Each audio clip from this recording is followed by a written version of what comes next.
नमस्कार दोस्तों, आपका स्वागत है हमारे दिव्यास्त्र क्लासेज यूट्यूब चैनल पर। Thank you.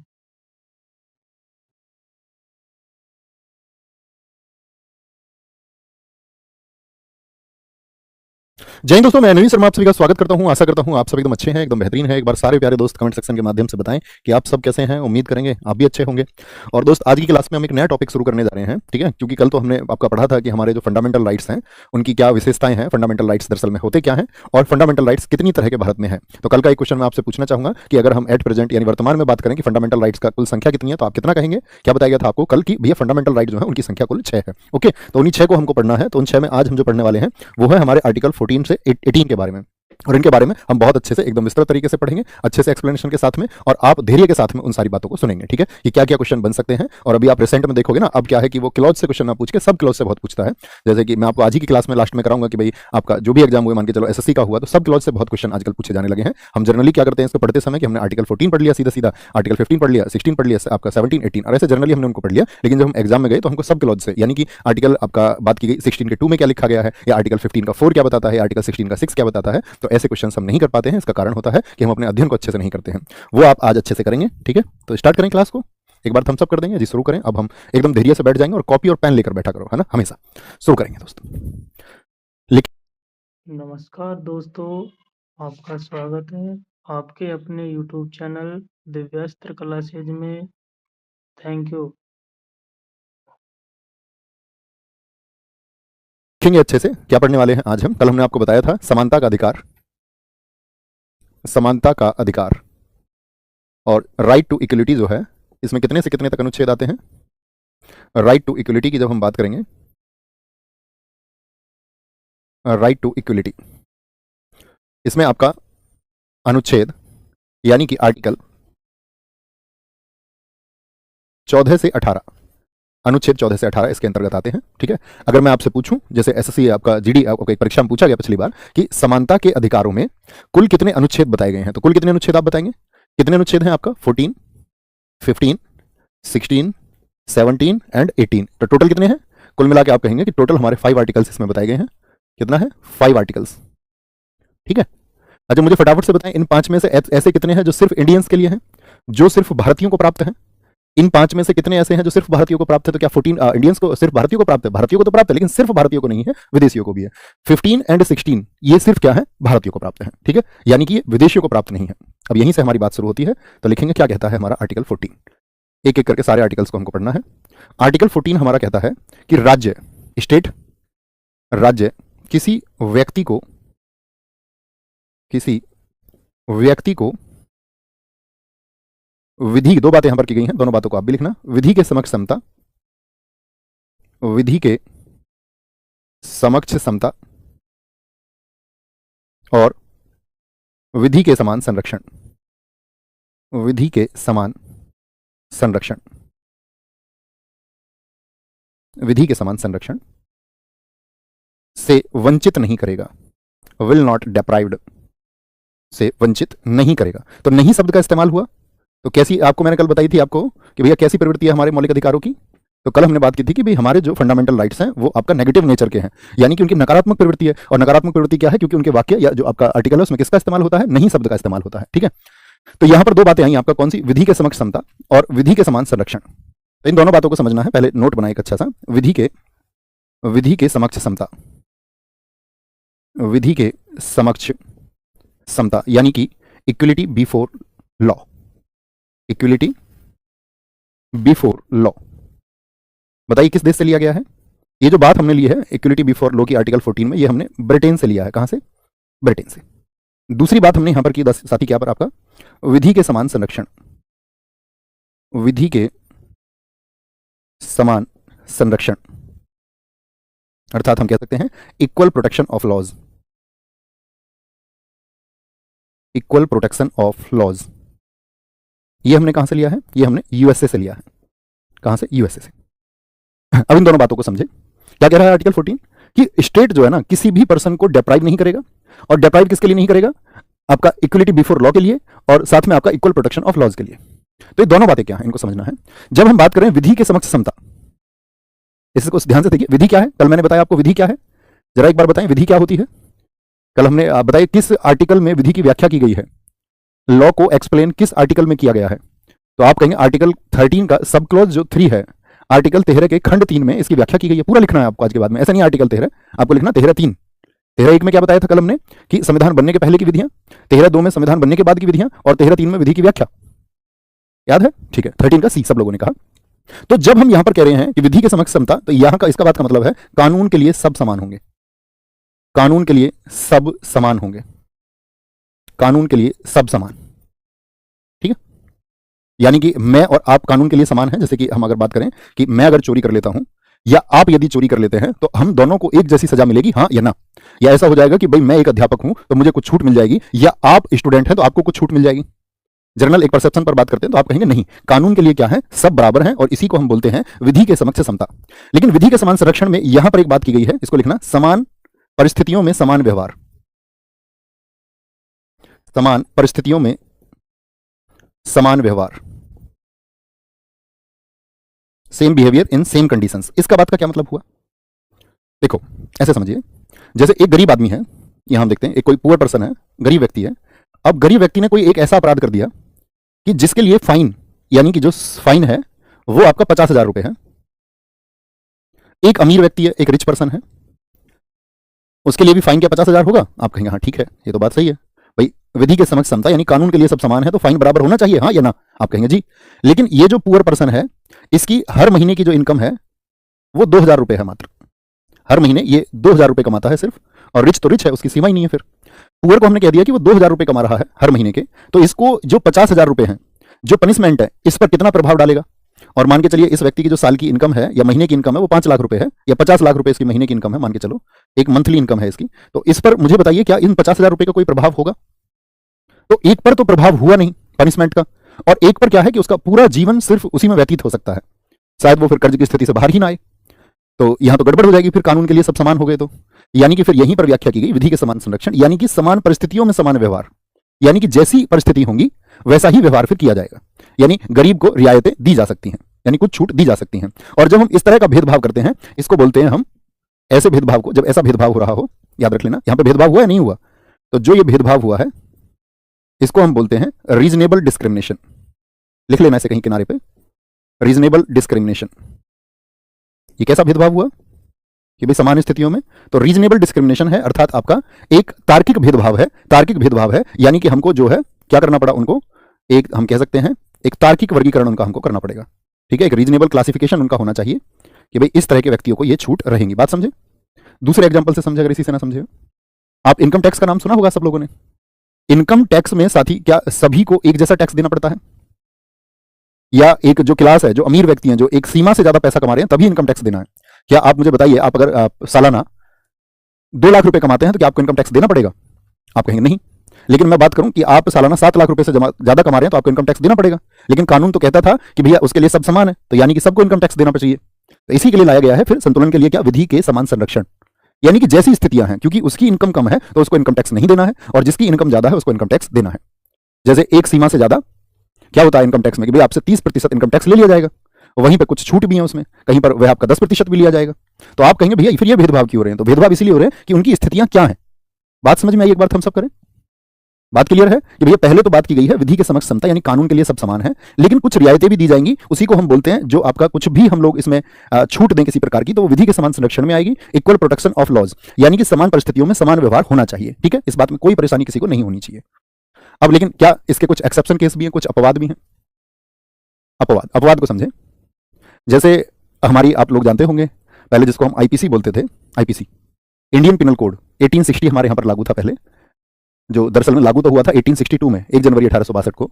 तो इस आईपीसी में क्या प्रावधान किए गए हैं? इसमें दंड बताए गए हैं भैया। इंडियन पिनल कोड भारतीय दंड संहिता है। ये क्या है? इंडियन पिनल कोड अर्थात भारतीय दंड संहिता। और भारतीय दंड संहिता क्या कहती थी?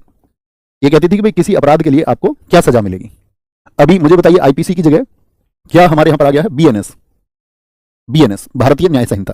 तो इसमें क्या बताए गए हैं कि भाई आप कोई अगर क्राइम कर रहे हैं तो उसके लिए आपको कितना पनिशमेंट मिलेगा, ठीक है, कितनी सजा आपको मिलेगी। आप चोरी करेंगे, लूट करेंगे, आप किसी के रास्ते को रोकेंगे, ठीक है, आप मतलब किसी भी प्रकार का कोई भी अपराध यदि आप करते हैं तो आपको सजा सुनाई जाएगी। जैसे मान के चलो एक व्यक्ति जो है, आप रोड पर जा रहे थे, सड़क पर जा रहे थे, और आपने किसी की गाड़ी को जानबूझ करके ठोक दिया, मतलब उससे एक एक्सीडेंट आपने कर दिया, तो आप इसके लिए पनिशेबल होंगे या नहीं होंगे, हाँ या ना? आप कहेंगे हाँ भैया बिल्कुल हम पनिशेबल होंगे।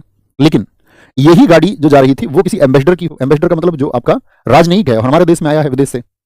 अब मैंने बताया था ना आपको, आईएफएस क्या करते हैं, जो इंडियन फॉरेन सर्विस के लिए दो देशों के बीच में संबंध स्थापित करने के लिए अन्य देशों में भेजे जाते हैं, ऐसे अन्य देश के लोग यहाँ पर आते हैं। अब उसकी गाड़ी यदि ठुक जाए, ये गाड़ी का एक्सीडेंट हो जाए, तो वो पनिशेबल नहीं है। तो ये तो फिर बात ये होगी कि भाई कानून के लिए तो सब समान नहीं है।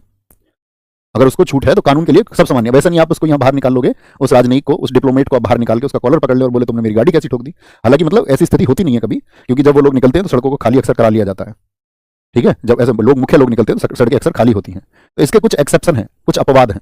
जैसे राष्ट्रपति साहब यदि पद पर हैं और उनसे कोई क्राइम हो जाए, तो क्या उन पर कोई मुकदमा विचाराधीन किया जा सकता है? तो आप कहेंगे उन पर कोई मुकदमा नहीं चलाया जा सकता। ठीक है, जैसे कोई राजनयिक है, यूएनओ, यूनाइटेड नेशंस ऑर्गेनाइजेशन के जो रिप्रेजेंटेटिव हमारे यहाँ आएंगे, संयुक्त राष्ट्र संघ जो द्वितीय विश्व युद्ध के बाद बना था पूरे दुनिया में शांति स्थापित करने के लिए, तो उससे कोई भी पर्सन आएगा तो उन व्यक्तियों को छूट दी गई है, यानी कि वो एक विशेष व्यक्ति की तरह ट्रीट होंगे। तो यानी कि वो तो फिर सब लोग समान नहीं हुए ना। बात समझ में आई? तो कौन कौन से इसके एक्सेप्शन केस हैं याद रख लेना।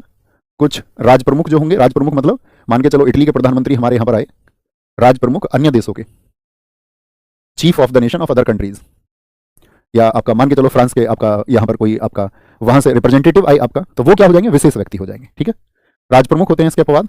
आपका राष्ट्रपति होते हैं हमारे, राष्ट्रपति साहब, भैया किसी की हत्या कर दें तो भी मुकदमा इन पर नहीं चलेगा, पद पर रहते हुए किसी भी प्रकार की कार्रवाई नहीं होगी। प्रेसिडेंट साहब हो गए हमारे। ऐसे ही हमारे राज्यपाल हैं, गवर्नर साहब हैं, कोई प्रतिक्रिया इन पर भी नहीं होगी। ठीक है, क्योंकि भाई क्या बोलेंगे कि उस समय ये कार्यालय में है, अपने पोस्ट पर है ये, तो कार्यालय में किए गए किसी भी कार्य के लिए इनको जवाबदेह नहीं बनाया गया है। बात क्लियर है? मैंने क्या बताया, यूएनओ के जो प्रतिनिधि होंगे, यूएनओ के जो प्रतिनिधि हैं, ये सब किस में आएंगे? ये representative of United Nations organisation, ये सब एक्सेप्शंस हैं इसके। तो यानी कि ये हमारी तरह नहीं है, आम नागरिक नहीं है। और ये किसके लिए है? फिर आप समझ गए कि कानून तो जो है भैया सबके लिए समान की बात की गई है, लेकिन फिर दूसरी बात की गई समान परिस्थितियों में, किस पर? और तीसरी बात की गई कि भाई उसके एक्सेप्शन भी हैं कुछ, उनको भी इक्वली ट्रीट नहीं किया जाएगा। कोई दिक्कत यहां तक की बात में? कोई किसी को परेशानी हो तो मुझे बताएं, फिर हम शुरू करेंगे आर्टिकल 15।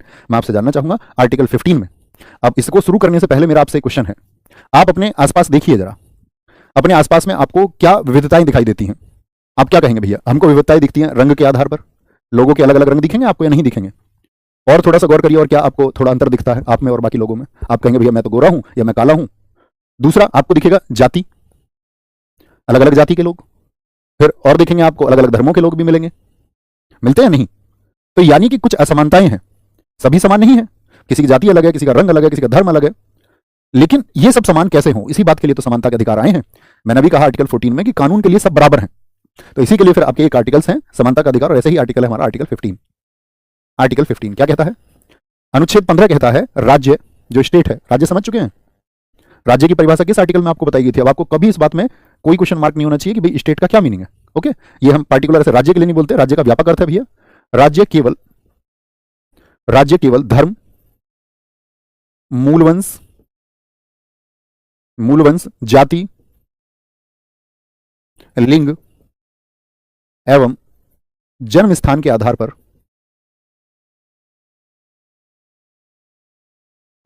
भेदभाव नहीं करेगा, तभी तो समानता होगी। नहीं तो मान के चलो आप बोले कि ये तो इस रंग का व्यक्ति है, मैं तो इसके साथ भेदभाव करूंगा, तो फिर समानता नहीं हुई। तो क्या बोला हमने? क्या कितने ग्राउंड्स है इसमें? ग्राउंड्स को गिनिए, धर्म, मूलवंश, जाति, लिंग और जन्म स्थान। तो मैं कुल टोटल ग्राउंड्स आपसे पूछूं तो क्या बात है? क्या कहेंगे? State shall not discriminate on the basis, कह सकते हैं, या कह सकते हैं discriminate against any citizen on the grounds of धर्म अर्थात रिलीजन, किसी भी धर्म का व्यक्ति हो, चाहे मूलवंश यानी वो किसी भी रेस से जुड़ा हुआ हो, जो उसकी मूल है, जड़ें हैं, कहीं पर उसका पारिवारिक, आपका अगर बात करें वंशानुगत क्या है, उसके परिवार में कौन लोग थे पहले, उनका पेशा क्या था। मूलवंश, जाति अर्थात आपका कास्ट, लिंग अर्थात sex and place of birth. मतलब इन 5 ग्राउंड्स पर कोई भी डिस्क्रिमिनेशन नहीं होना चाहिए। याद रख लेना किसकी बात की गई है? डिस्क्रिमिनेशन की बात की गई है, भेदभाव की बात की गई है, भेदभाव की एक बात यहां पर की गई है। ठीक है, अच्छा मेरा क्वेश्चन रहेगा, अगर आपने इसे ध्यान से सुना इस बात को। जैसे मैंने आपसे यहां पर एक क्वेश्चन पूछ लूं, आप कभी रोड पर गए होंगे, सड़क पर गए होंगे, और किसी रोड पर आपने देखा होगा भारी वाहन का प्रवेश वर्जित है। No heavy vehicle is allowed. So देखा है कभी रोड पर लगा हुआ, हाँ या ना? कभी कभी तो सड़क पे आपने ऐसा भी देखा होगा, इस हाइट के कुछ पोल लगा दिए जाते हैं कि सिर्फ गाड़ियां निकल सकती हैं, ऊंचे ट्रक बस आगे वगैरह नहीं निकल सकते हैं। देखें, तो मुझे बताओ ये भेदभाव आर्टिकल 15 के तहत है या नहीं है? इतना भर आपको समझना है, तब मैं समझूंगा कि 5 ग्राउंड्स आपको क्लियर है या नहीं है। तो पहला ग्राउंड है कि भाई धर्म के आधार पर भेदभाव नहीं होगा। किसके बेसिस पर? रिलीजन के बेस पर। क्या रिलीजन में आया? नहीं भैया। क्या मूल वंश के आधार पर भेदभाव होगा? आप कहेंगे नहीं भैया। क्या जाति के आधार पर यह भेदभाव है?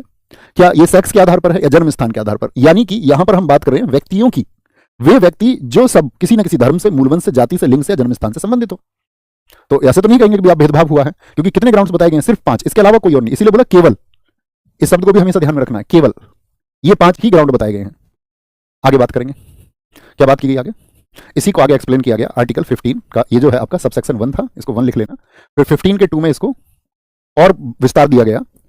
किसी व्यक्ति को, इसको समझने से पहले इतना समझे, आपने सबने रेस्टोरेंट्स देखे होंगे।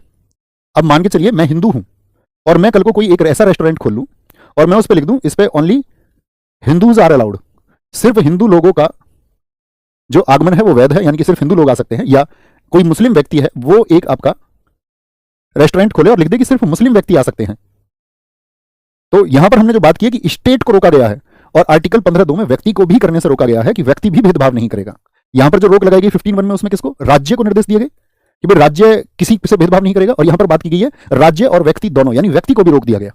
जैसे क्या कहेंगे, किसी व्यक्ति को, व्यक्ति, दोनों शब्दों को ध्यान से देखा करो, किसी व्यक्ति को दुकान, दुकान किसी भी शॉप पर वो जा सकता है, दुकान, होटलों, जो होटल्स होंगे आपके, होटलों, भोजनालयों, जितने भी रेस्टोरेंट्स होंगे, भोजनालयों, और मनोरंजन स्थल, जैसे कि आपका सिनेमा घर हो गया, मनोरंजन स्थल, ठीक है, पर प्रवेश से इंकार नहीं, प्रवेश से इंकार नहीं होगा। ठीक है, बात क्लियर है? छोटी सी बात है। यानी कि हम कह सकते हैं सबको एक एक्सेस दिया गया है, access to shops, access to shops, hotels, hotels, restaurants, and and and ये लिख लीजिए, and any place of, and any place of public, public की जगह ठीक रहेगा, any place of public entertainment, entertainment, ठीक है, कोई दिक्कत? तो यानी कि जो भी मनोरंजन के स्थल हैं, कोई ऐसा स्थान हो, चाहे वो होटल हो, शॉप हो, तो वहां पर क्या बोलेंगे, आप किसी व्यक्ति से ये नहीं कह सकते हैं कि भाई आपका ग्राउंड्स क्या रहेंगे। ग्राउंड्स कौन कौन से बताएंगे? ग्राउंड्स वही 5 है। आप ये नहीं कह सकते किसी को भैया तुम तो काले हो, ठीक है, अब तुम ऐसे नहीं बोल सकते किसी, तू काला है, वो बोले नहीं मैं तो दिल वाला हूं, तो उसको इस तरह से नहीं रोकेंगे। आप बोलेंगे आप हिंदू हैं, मुसलमान, आप नहीं आ सकते, या आपका जन्म जो है वो गांव के आदमी हो तुम, तो जन्म स्थान, यानी आप गांव के आदमी हो, तो ये तो यहाँ पे तो 5 स्टार होटल है, तो गांव का आदमी नहीं आ सकता है यहाँ पे। किसी की वेशभूषा देख के उसने बोला गांव का आदमी है, इनको एंटर मत करने दो। तो उन्होंने क्या बोला, नहीं, ये उस व्यक्ति की अपनी मौलिक अधिकार के अंतर्गत मिली उसको शक्ति है कि वो बोलेगा नहीं, ये मुझको ग्राउंड दिया गया है कि तुम इस तरह का भेदभाव नहीं कर सकते हो। ओके, यहीं पे फिर आता है आपका जो ये सब सेक्शन है, इसमें 2 बातें की गई हैं, 15(2)A एंड 15(2)B। कोई भी जो सार्वजनिक स्थल है, अब मैं आपसे जानना चाहूंगा सार्वजनिक स्थल का एक उदाहरण लिखिए आप। सार्वजनिक स्थल पर प्रवेश से इंकार नहीं। अपने आसपास का कोई एक सार्वजनिक स्थल लिखिए, तो यानी कि हम कह सकते हैं the use of general public, सिर्फ इतना सा शब्द याद रखें, the use of general public. ऐसी कौन कौन सी चीजें हो सकती हैं? जैसे कि भैया आपके यहाँ कोई पार्क बना हुआ है, सार्वजनिक, सार्वजनिक का मतलब है जो सभी लोगों के लिए है। अच्छा, क्या बोलेंगे, जैसे कि भैया आपका पार्क हो गया, सार्वजनिक होना चाहिए, कैसा? जनरल पब्लिक के लिए हो। अब किसी आदमी ने अपने घर बनाया है, बंगला बनाया है, मान के चलो कोठी बनाई है, और उसने अपनी उस कोठी में, बंगले में एक पार्क बनाया है, तो आप क्या उसके घर में घुस जाओगे और उससे ये बोलोगे नहीं, हमको तो जो है पार्क में घूमने का अधिकार मिला हुआ है, तो इस पार्क में हम घूमेंगे। क्यों उस पार्क में क्यों नहीं घूम सकते? क्योंकि वो एक प्राइवेट प्रॉपर्टी है, वो पब्लिक प्रॉपर्टी नहीं है। वो कैसी प्रॉपर्टी होगी? Private property. जैसे आप किसी भी तालाब में नहा सकते हो जाकर के, आप समुद्र में आपका मस्ती से नहा सकते हो, ठीक है, विदेशियों के साथ में भी आप नहा सकते हो, तो क्योंकि वो पब्लिक प्लेस की चीज़ है। आप कोई मतलब मान के चलो कोई झील है, वहां पर आप घूम सकते हैं। लेकिन मान के चलो किसी का अपना एक प्राइवेट पूल है, स्विमिंग पूल है, और वो अपनी पत्नी के साथ में है उस प्राइवेट पूल में अपने घर में, अब आप भी वहां पहुंच जाओगे और बोले हम भी नहाएंगे इसी पार्क, आपके प्राइवेट पूल में, तो क्या ये आपको अथॉरिटी मिल जाएगी? तो आप कहेंगे नहीं, क्योंकि वो उसकी अपनी प्राइवेट प्रॉपर्टी है, वो एक पब्लिक प्रॉपर्टी नहीं है। तो कैसी चीज होनी चाहिए भैया? सार्वजनिक हित की होनी चाहिए, पब्लिक इंटरेस्ट की चीजें होनी चाहिए, तभी आप उनको शेयर कर सकते हैं, तभी वो शेयरेबल है। लेकिन अगर आपका पर्सनल प्रॉपर्टी है तो उसकी प्रॉपर्टी पर आपका अधिकार नहीं होगा, तब आपको ये अधिकार नहीं मिल जाता है। ठीक है, तो क्या बोलेंगे, जैसे पार्क हो गया, पार्क हो गया आपका, ठीक है, झील, लेक्स, झील हो गई आपका, लेक हो गई, या कोई आपका वेल हो गया, कुआ। पहले तो ये होता था ना कि भाई कुएं के पानी पीने का तक भी सबको अधिकार नहीं था, कि भाई ये कुछ तथाकथित उच्च जातियां हैं, यही इस कुएं से पानी पी सकती हैं और आपको ये पानी पीने का अधिकार नहीं है। तो जो कुआं है, यूज ऑफ वेल्स, कुओं का प्रयोग, ठीक है। जैसे सड़क पर हम सभी चल सकते हैं, सड़क, ठीक है। सड़क का मतलब आपका रोड, ये आप जानते ही हैं। कोई भी आपका तालाब हो सकता है, तालाब हो सकता है, यानी कि कोई तालाब से मतलब क्या होता है आपका, जो भी हमारा टैंक है, कोई टैंक है, ठीक है, पॉन्ड है कोई, तो कैसे होंगे हमेशा याद रखेंगे भैया, वो आपका क्या होंगे, वो पब्लिक इंटरेस्ट के होने चाहिए। बात क्लियर है। तो 15 में कहा भेदभाव नहीं होगा, और भेदभाव में 2 स्थान यहाँ पर बताए गए हैं कि एक तो जो पब्लिक इंटरेस्ट की चीजें हों, ठीक है, वहां पर किसी का भी जो प्रवेश है वो नहीं रोका जाएगा, और जो सार्वजनिक स्थल है वहां उनको भी व्याख्या की गई उनकी, ताकि आपको ये अंतर रहे कि भाई सार्वजनिक स्थल पर ही जाना है, ऐसा नहीं कि आप किसी और की जो आपका अधिकार क्षेत्र है उसमें चले जाएंगे। ठीक है, बात क्लियर है, बताएंगे भैया यहां तक की बात में कोई समस्या। फिर तीसरा आता है 15 का थर्ड। अच्छा, जब हम अभी तक बात कर रहे थे तो आपने देखा होगा अभी तक बात किसके को निर्देश दिए गए, राज्य को और व्यक्तियों को, और आर्टिकल 15 किन को प्राप्त है, सिर्फ भारतीय नागरिकों को। लेकिन जैसे आप किसी परीक्षा के लिए फॉर्म भरते हो, तो वहां पर जैसे मान के चलो आपका कोई फिजिकल है, तो फिजिकल में जो आपकी दक्षता देखी जाती है, क्या वो महिला के बराबर होती है, या महिलाओं को छूट होती है कि नहीं होती। तो यानी कि राज्य के पास ये भी अधिकार दिया गया है, कभी आप ये बोले कि भाई आपने कहा था लिंग के आधार पर भेदभाव नहीं होगा, और कल को आप कोर्ट में पहुंच जाए कि भाई महिलाओं को छूट क्यों दी गई है। तो इसी से पहले मैंने आपको बताया था कि कानून सबके लिए बराबर है, आर्टिकल 14 कह रहा था, लेकिन वहां पर एक बात की गई थी समान संरक्षण में, कि भाई समान परिस्थितियों में। तो ऐसी ही एक व्यवस्था यहां पर की गई कि जो स्टेट है ना, राज्य को आप रोकेंगे नहीं, राज्य के खिलाफ नहीं जाएंगे आप। राज्य क्या कर सकता है, स्त्रियों और बालकों के लिए, बालकों के लिए विशेष प्रावधान कर सकता है, विशेष प्रावधान कर सकता है, क्योंकि देखो हमारा संविधान का काम ही क्या था, सबको बराबरी पे लेके आना, कि भाई उनके हक उनसे ना छिन जाए। तो क्योंकि महिलाओं को ये मान करके कि भाई उनकी शारीरिक दक्षता कम है, या आप इतनी बात समझें कि जैसे पुरुषों को मौका मिला समाज में आगे बढ़ने का, तो एक समय तक तो महिलाओं को घर से बाहर निकलने तक का अधिकार नहीं थे। आज भी बहुत सारी जगह है महिलाएं उतनी स्वतंत्र नहीं है, और ना पहले थी, अभी भी बहुत जगह नहीं है, लेकिन बहुत जगह अभी भी है। लेकिन हम बात करें कि स्थितियां समान नहीं रही। जैसे व्यक्ति काम पर चला जाता है, तो महिलाएं आज तो जाती हैं काम पर, आपने भी देखी होंगी महिलाएं काम के लिए बाहर जाती हैं, लेकिन इसका जो कारण था वो क्या था, इसका कारण था आपका इंडस्ट्रियल रिवॉल्यूशन जो हुआ, आपका औद्योगिक क्रांति जो हुई। और जब औद्योगिक क्रांति हुई, जब उत्पादन बढ़ा और मजदूरों की संख्या, क्योंकि महिलाओं को निकलने के अधिकार नहीं थे, तो बहुत सारी महिलाओं को उस समय पर बहुत कम पे में, बहुत कम वेतन पर काम पर रख लिया जाता था, और महिलाएं जो है वो कम वेतन पर जब लोगों को मिलनी शुरू हो गई, उधर दुनिया जो है आपका बहुत सारे युद्धों में भी फंसी, जैसे फर्स्ट वर्ल्ड वॉर हुआ, तो ज्यादातर पुरुष और तो उन्हीं कार्यों में लगे रहे। तो फिर आपका उत्पादन आदि के कार्य क्या है वो महिलाओं द्वारा किए गए, तो महिलाओं के लिए मार्ग खुले, कि आपका जो आज तक भी मतलब वो मार्ग खुलते खुलते आ रहे हैं, और उनकी जो स्वतंत्रताएं हैं वो बढ़ रही हैं। तो कहने का मतलब है कि भाई उनके पास एक समय पर, आप इस बात से सहमत होंगे कि एक समय पर उतने सोर्सेज नहीं थे, उतनी स्वतंत्रताएं महिलाओं के पास नहीं थी जितनी पुरुषों के पास थी। इतना तो समझते हैं। तो आप कहेंगे राज्य जो है स्त्रियों और बालकों के लिए विशेष प्रावधान बना सकता है। जैसे स्त्रियों के लिए आप समझ सकते हो, मान के चलो हम यहाँ पे एक उदाहरण लिख सकते हैं, फिजिकल में उनको छूट मिलती है, फिजिकल में उनको एक रिलैक्सेशन दिया जाता है, हाँ या ना, जी बिल्कुल मिलता है। और महिलाओं के लिए कुछ सीट रिजर्व कर दी जाती है चुनावों में, मान के चलो नगर पंचायत का चुनाव और या आपका अन्य सीटें हैं, वहां पर क्या बोलेंगे, जो सीट को आरक्षित कर दिया जाए। कर सकता है या नहीं, बिल्कुल कर सकता है। जैसे मैंने कहा बालकों के लिए, तो बच्चों की एजुकेशन के लिए कोई लॉ बनाना है उनको, एजुकेशन के लिए, शिक्षा के लिए, तो बना सकते हैं या नहीं। तो आप ये नहीं कहोगे कि भाई जो शिक्षा का अधिकार, मुफ्त शिक्षा का 6 से 14 वर्ष तक के बच्चों को मिल रहा है वो तो हमें भी दो, नहीं तो ये तो क्या हो गया, भेदभाव हो गया। तो इसीलिए ये जोड़ा गया कि भाई इसको भेदभाव नहीं माना जाएगा, और ये भेदभाव की श्रेणी से बाहर आएगा। मैंने आपसे अभी भी कहा था, इस तरह के भेदभाव को हम क्या कहते हैं, ये जो भेदभाव हो रहा है ये एक सकारात्मक भेदभाव है। कैसा भेदभाव है, एक सकारात्मक भेदभाव है, इसको हमेशा याद रखेंगे। इसको हम बोलते हैं प्रोटेक्टिव डिस्क्रिमिनेशन। कैसा भेदभाव होता है ये, कि भाई एक ऐसे वंचित वर्ग को जिसको सच में आवश्यकता थी, तो हमने उसको दिया एक सिक्योरिटी, और इसी को हम कहते हैं सुरक्षात्मक भेदभाव। बात क्लियर है, बताते रहा करो, क्लियर है, कोई दिक्कत नहीं है। 15 का 4 आता है आपका, वो कहता है कि सामाजिक और शैक्षणिक रूप से पिछड़े हुए लोग, सामाजिक और शैक्षिक रूप से पिछड़े, ठीक है, जितने सॉरी सामाजिक और शैक्षिक रूप से पिछड़े तथा अनुसूचित जाति, लिख लीजिए, अनुसूचित जाति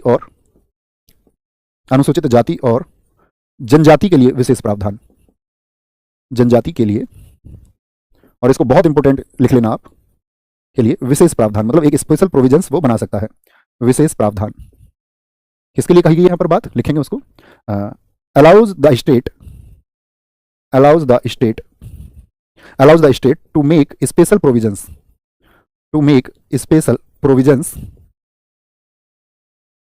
for the advancement of following groups, कुछ ही वर्ग हैं, following groups, following groups specially, या हम कह सकते हैं विशेषता लगाने की जरूरत नहीं है, मतलब कि जो सामाजिक यानी कि आपका सोशली एंड एजुकेशनली, शैक्षिक रूप से बोला ना, educationally backward classes of SC ST, इतना लिख लें, कोई दिक्कत तो नहीं। देखो, और ये जो जोड़ा गया था ये आपका पहला ही जो संविधान संशोधन था हमारा 1951, इसको जरूर लिख लेना।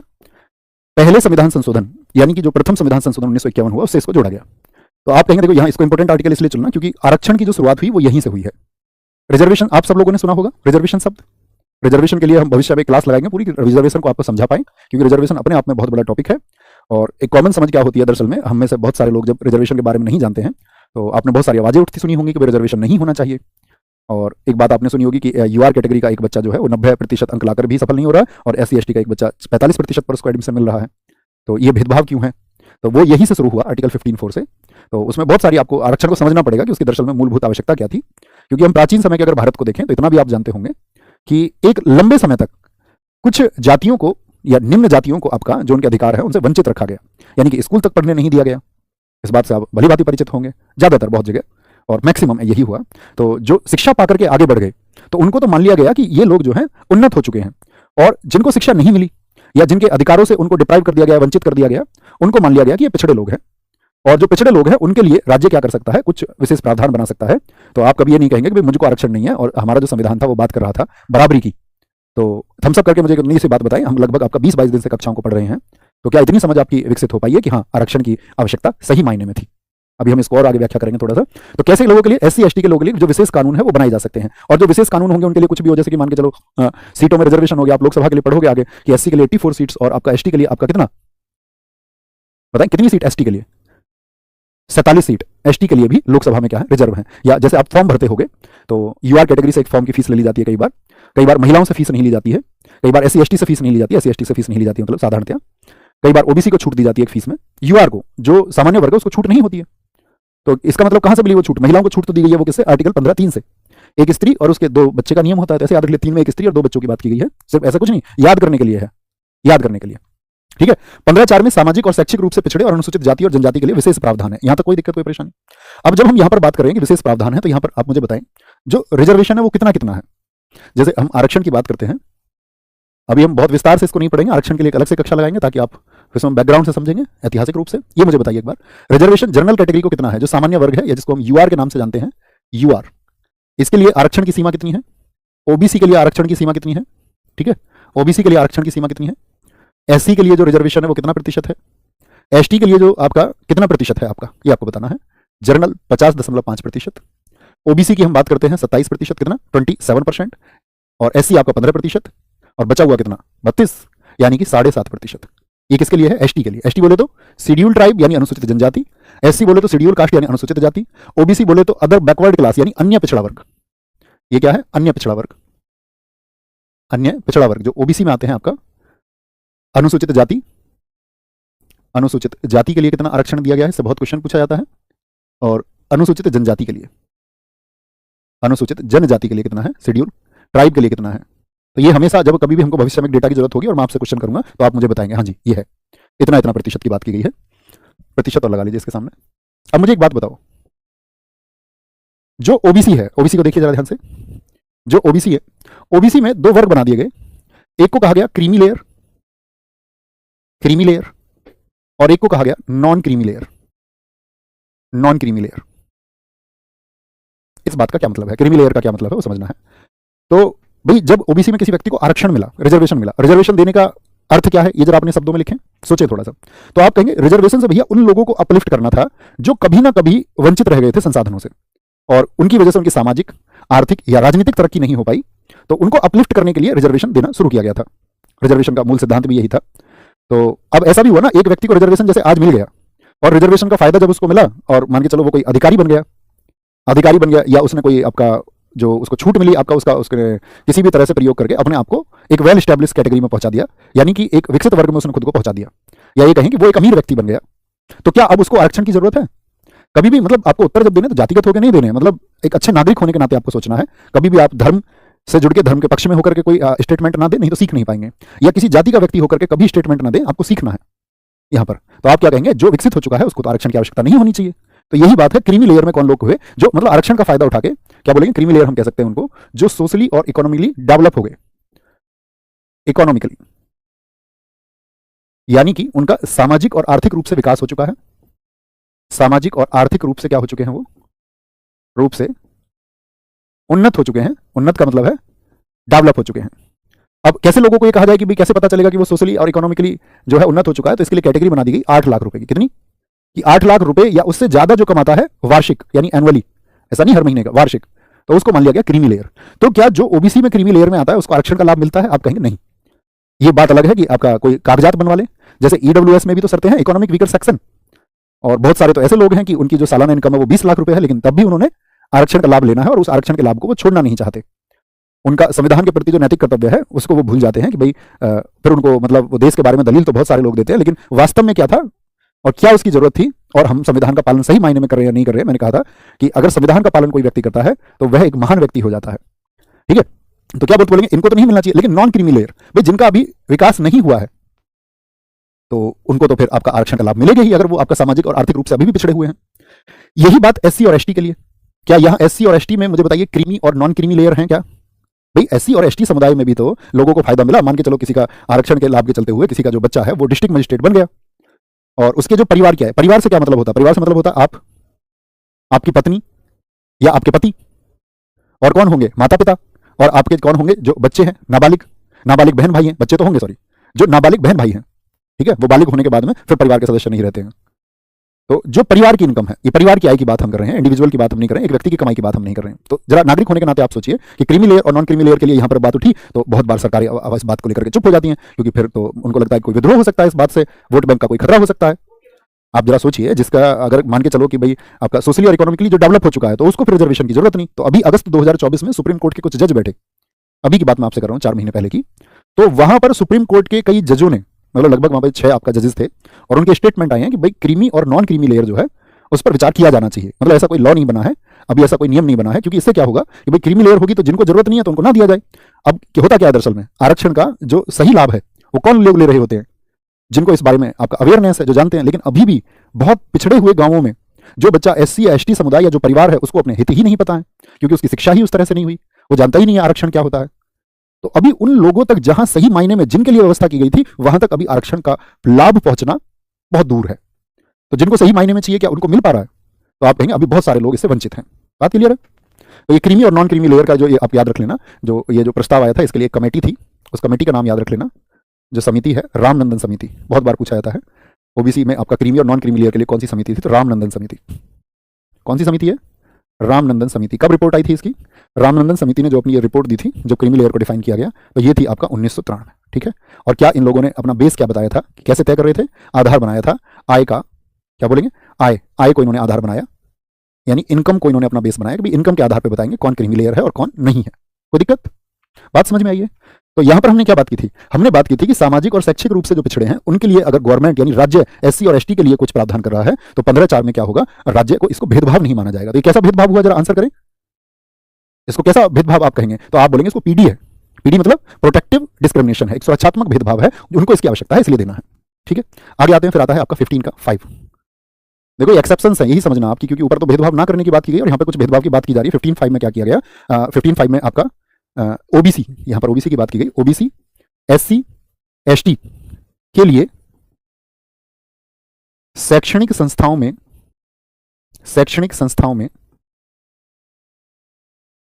प्रवेश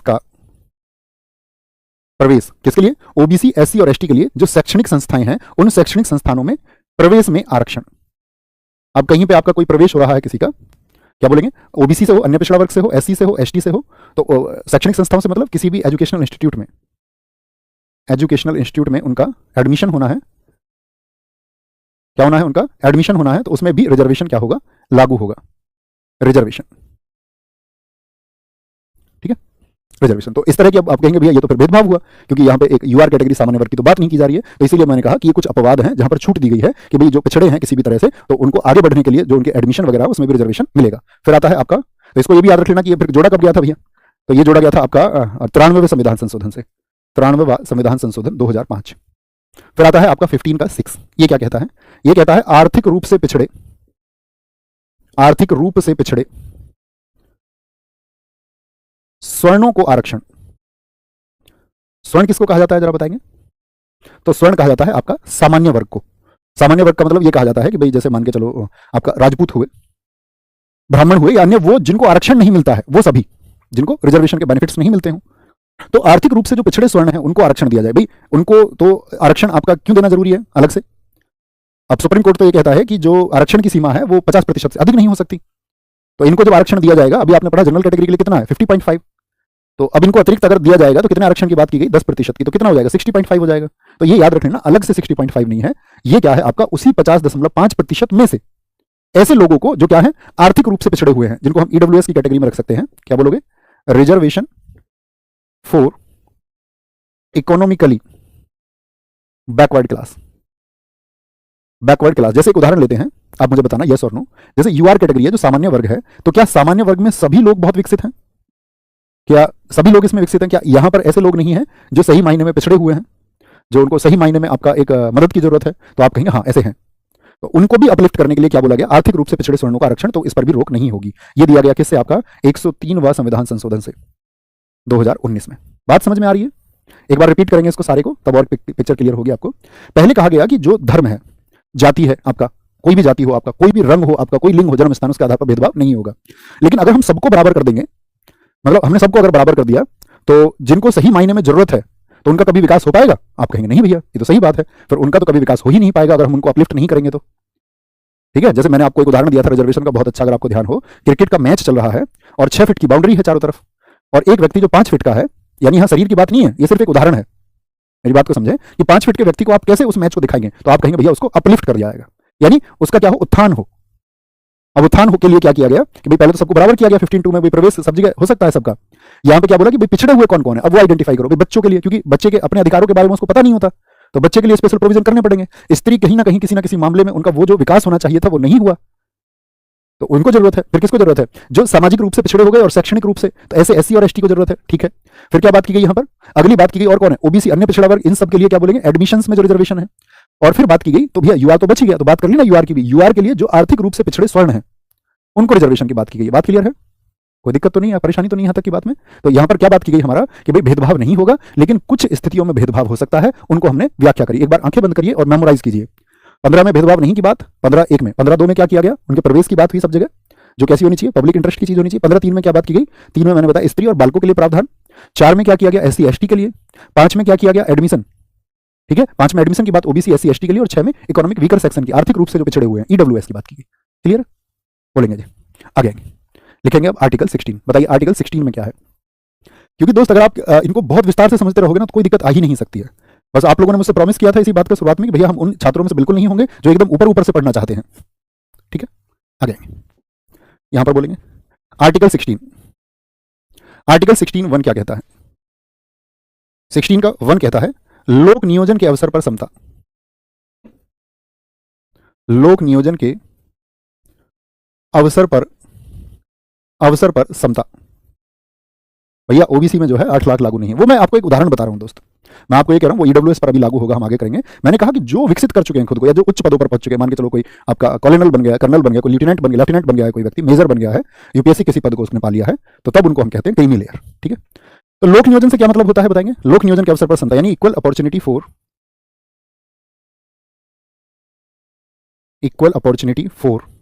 for employment in government. Employment in government, आप सब फॉर्म अप्लाई करेंगे किसी ना किसी परीक्षा के लिए। लिखिए जरा, आप किस एग्जाम के लिए पढ़ाई कर रहे हैं, तो आप कहेंगे यहां पर फटाफट से, अतिरिक्त बातें मत किया करो दोस्त।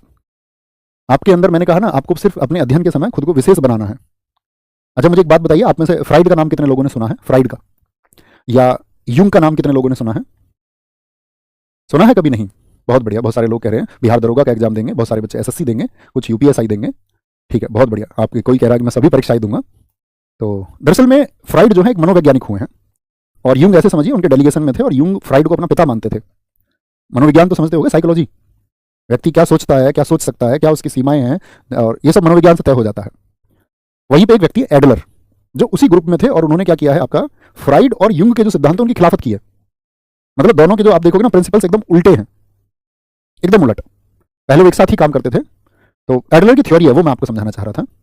एडलर ने एक थ्योरी, मतलब थोड़ी गंभीर बातें हो जाएगी लेकिन सुनो। एक वर्ड होता है आपका इटायोलॉजी, और इटायोलॉजी में उसने बताया कि कार्य और कारण का सिद्धांत। कार्य और कारण के सिद्धांत से मतलब है कि आपका जो जीवन है ना आज, वो आपके अतीत की वजह से है। मतलब जो प्रभाव है ना, जो इफेक्ट आपकी जो आज की जिंदगी है, आज की जो आपकी जिंदगी है वो किस पर, उसका कोई कारण था, उस वजह से आपकी आज की जिंदगी ऐसी है। जैसे कि आप गांव में रहते हो तो इसका कोई ना कोई ये प्रभाव हुआ ना कि आप गांव में रहते हो। आप गांव में क्यों रहते हैं, तो इसका कोई कारण रहा होगा। आप कहेंगे जी हमारे तो जो परिवार है वही गांव में रहता है। तो उसने कहा कि कोई भी जो कार्य है उसका एक कारण होता है। इतनी बात पर थम्स अप करें, इतना बात समझ में आया कि कोई भी जो कार्य होता है उसका एक कारण होता है। एडलर साहब ने इस बात को कहा। तो ये बहुत बड़ी बात है। अब इसमें आपको समझना यह है, यानी कि हमारी वर्तमान जो स्थिति है वो किसकी वजह से है, जो भूतकाल में चीजें हो चुकी, और आपके भविष्य में कौन सी चीजें होंगी उसके लिए क्या जिम्मेदार होगा। क्या जो आज है, जो वर्तमान है, वो आने वाले कल के लिए कारण नहीं बनेगा।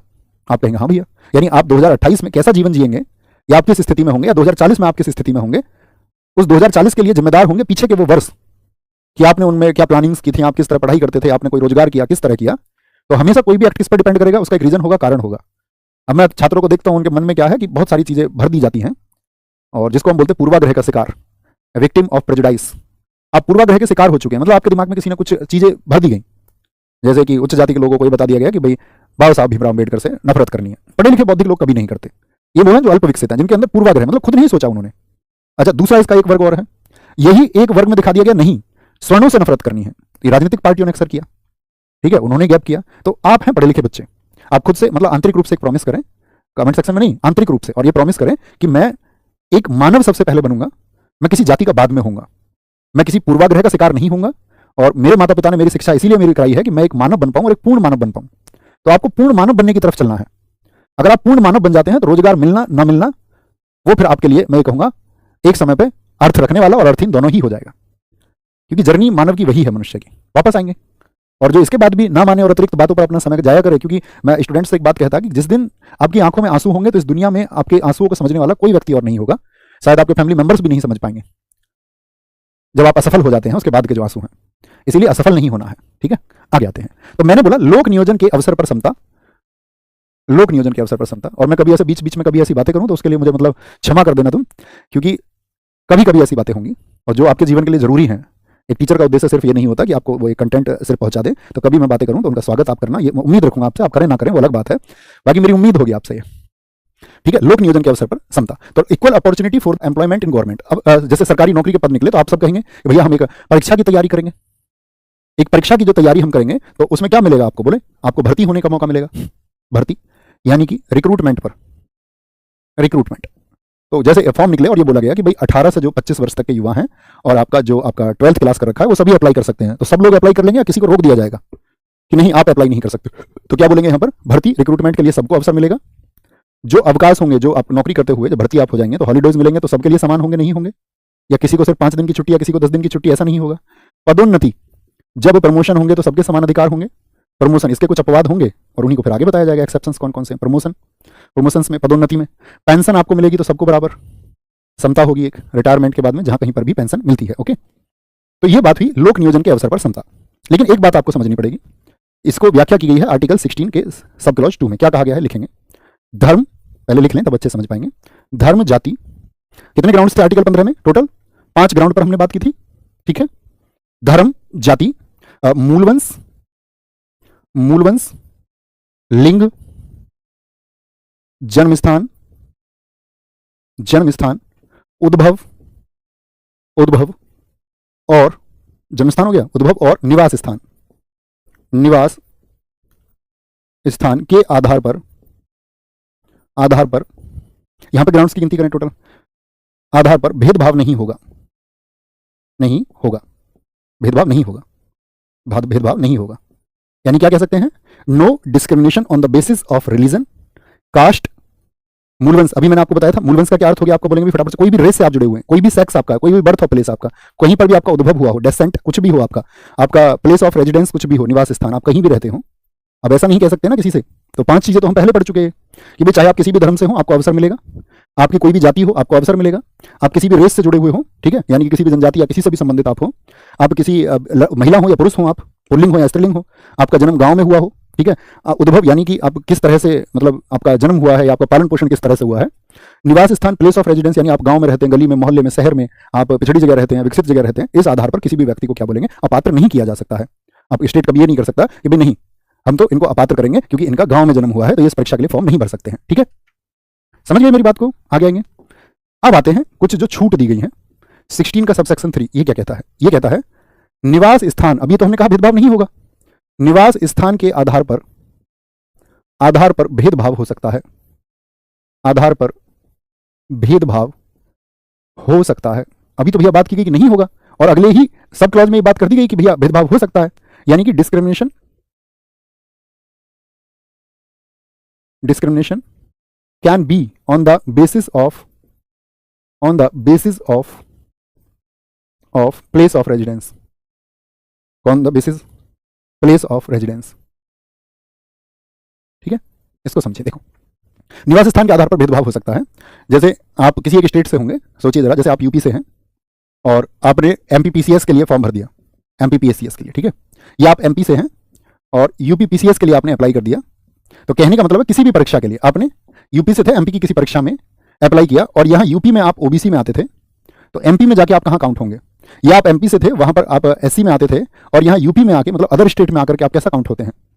तो आप कहेंगे कई बार क्या है उसको सामान्य वर्ग, ज्यादातर, अधिकतर क्या बोलेंगे कि कहां पे आपका काउंट किया जाएगा, तो हम कहेंगे कि उसको भी सामान्य वर्ग में। तो जो आरक्षण उसको मिलना था वो तो मिलेगा नहीं, फिर बिल्कुल नहीं मिलेगा, क्योंकि सामान्य वर्ग में उसको काउंट कर लिया गया।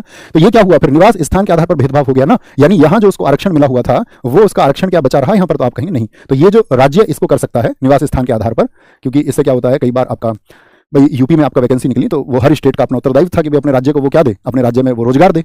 अब कहीं ऐसा ना हो कि राज्य में जब रोजगार दिए जा रहे हैं तो बाहर के लोग ही आकर के दूसरे राज्य के भर्ती हो जाए। दरअसल में वो उत्तरदायित्व तो किसका था, उस आपका स्टेट गवर्नमेंट का था। अगर वही सही तरीके से रोजगार देती अपने यहाँ तो वो लोग नहीं आते। अब कहीं ऐसा तो नहीं हो कि उस स्टेट को जो रोजगार मिलने थे उसमें भी कहीं उन बच्चों को जो लाभ मिलना था वो ना मिल पाए, तो उसके लिए ठीक है ये किया जाता है। फिर आता है आपका 16 का 4। ये क्या कहता है, राज्य के अधीन सेवाओं में पिछड़े लोगों के लिए आरक्षण, पिछड़े लोगों के लिए आरक्षण की बात की गई है कि कोई भी जो सेवा है उसमें आपका नौकरी में, मुझे बताइए नौकरी में रिजर्वेशन मिलता है नहीं मिलता, तो आप कहेंगे स्टेट ऐसे नियम बना सकता है, यानी कि आपका क्या कहेंगे, सेल प्रिवेंट लिख सकते हैं हम इसको, state shall prevent the state from making any provisions for the reservation. और रिजर्वेशन किस में, आपका राज्य के अधीन सेवा में कोई भी अपॉइंटमेंट हो रहा है तो वहां पर पिछड़े लोगों के लिए एक आरक्षण होगा।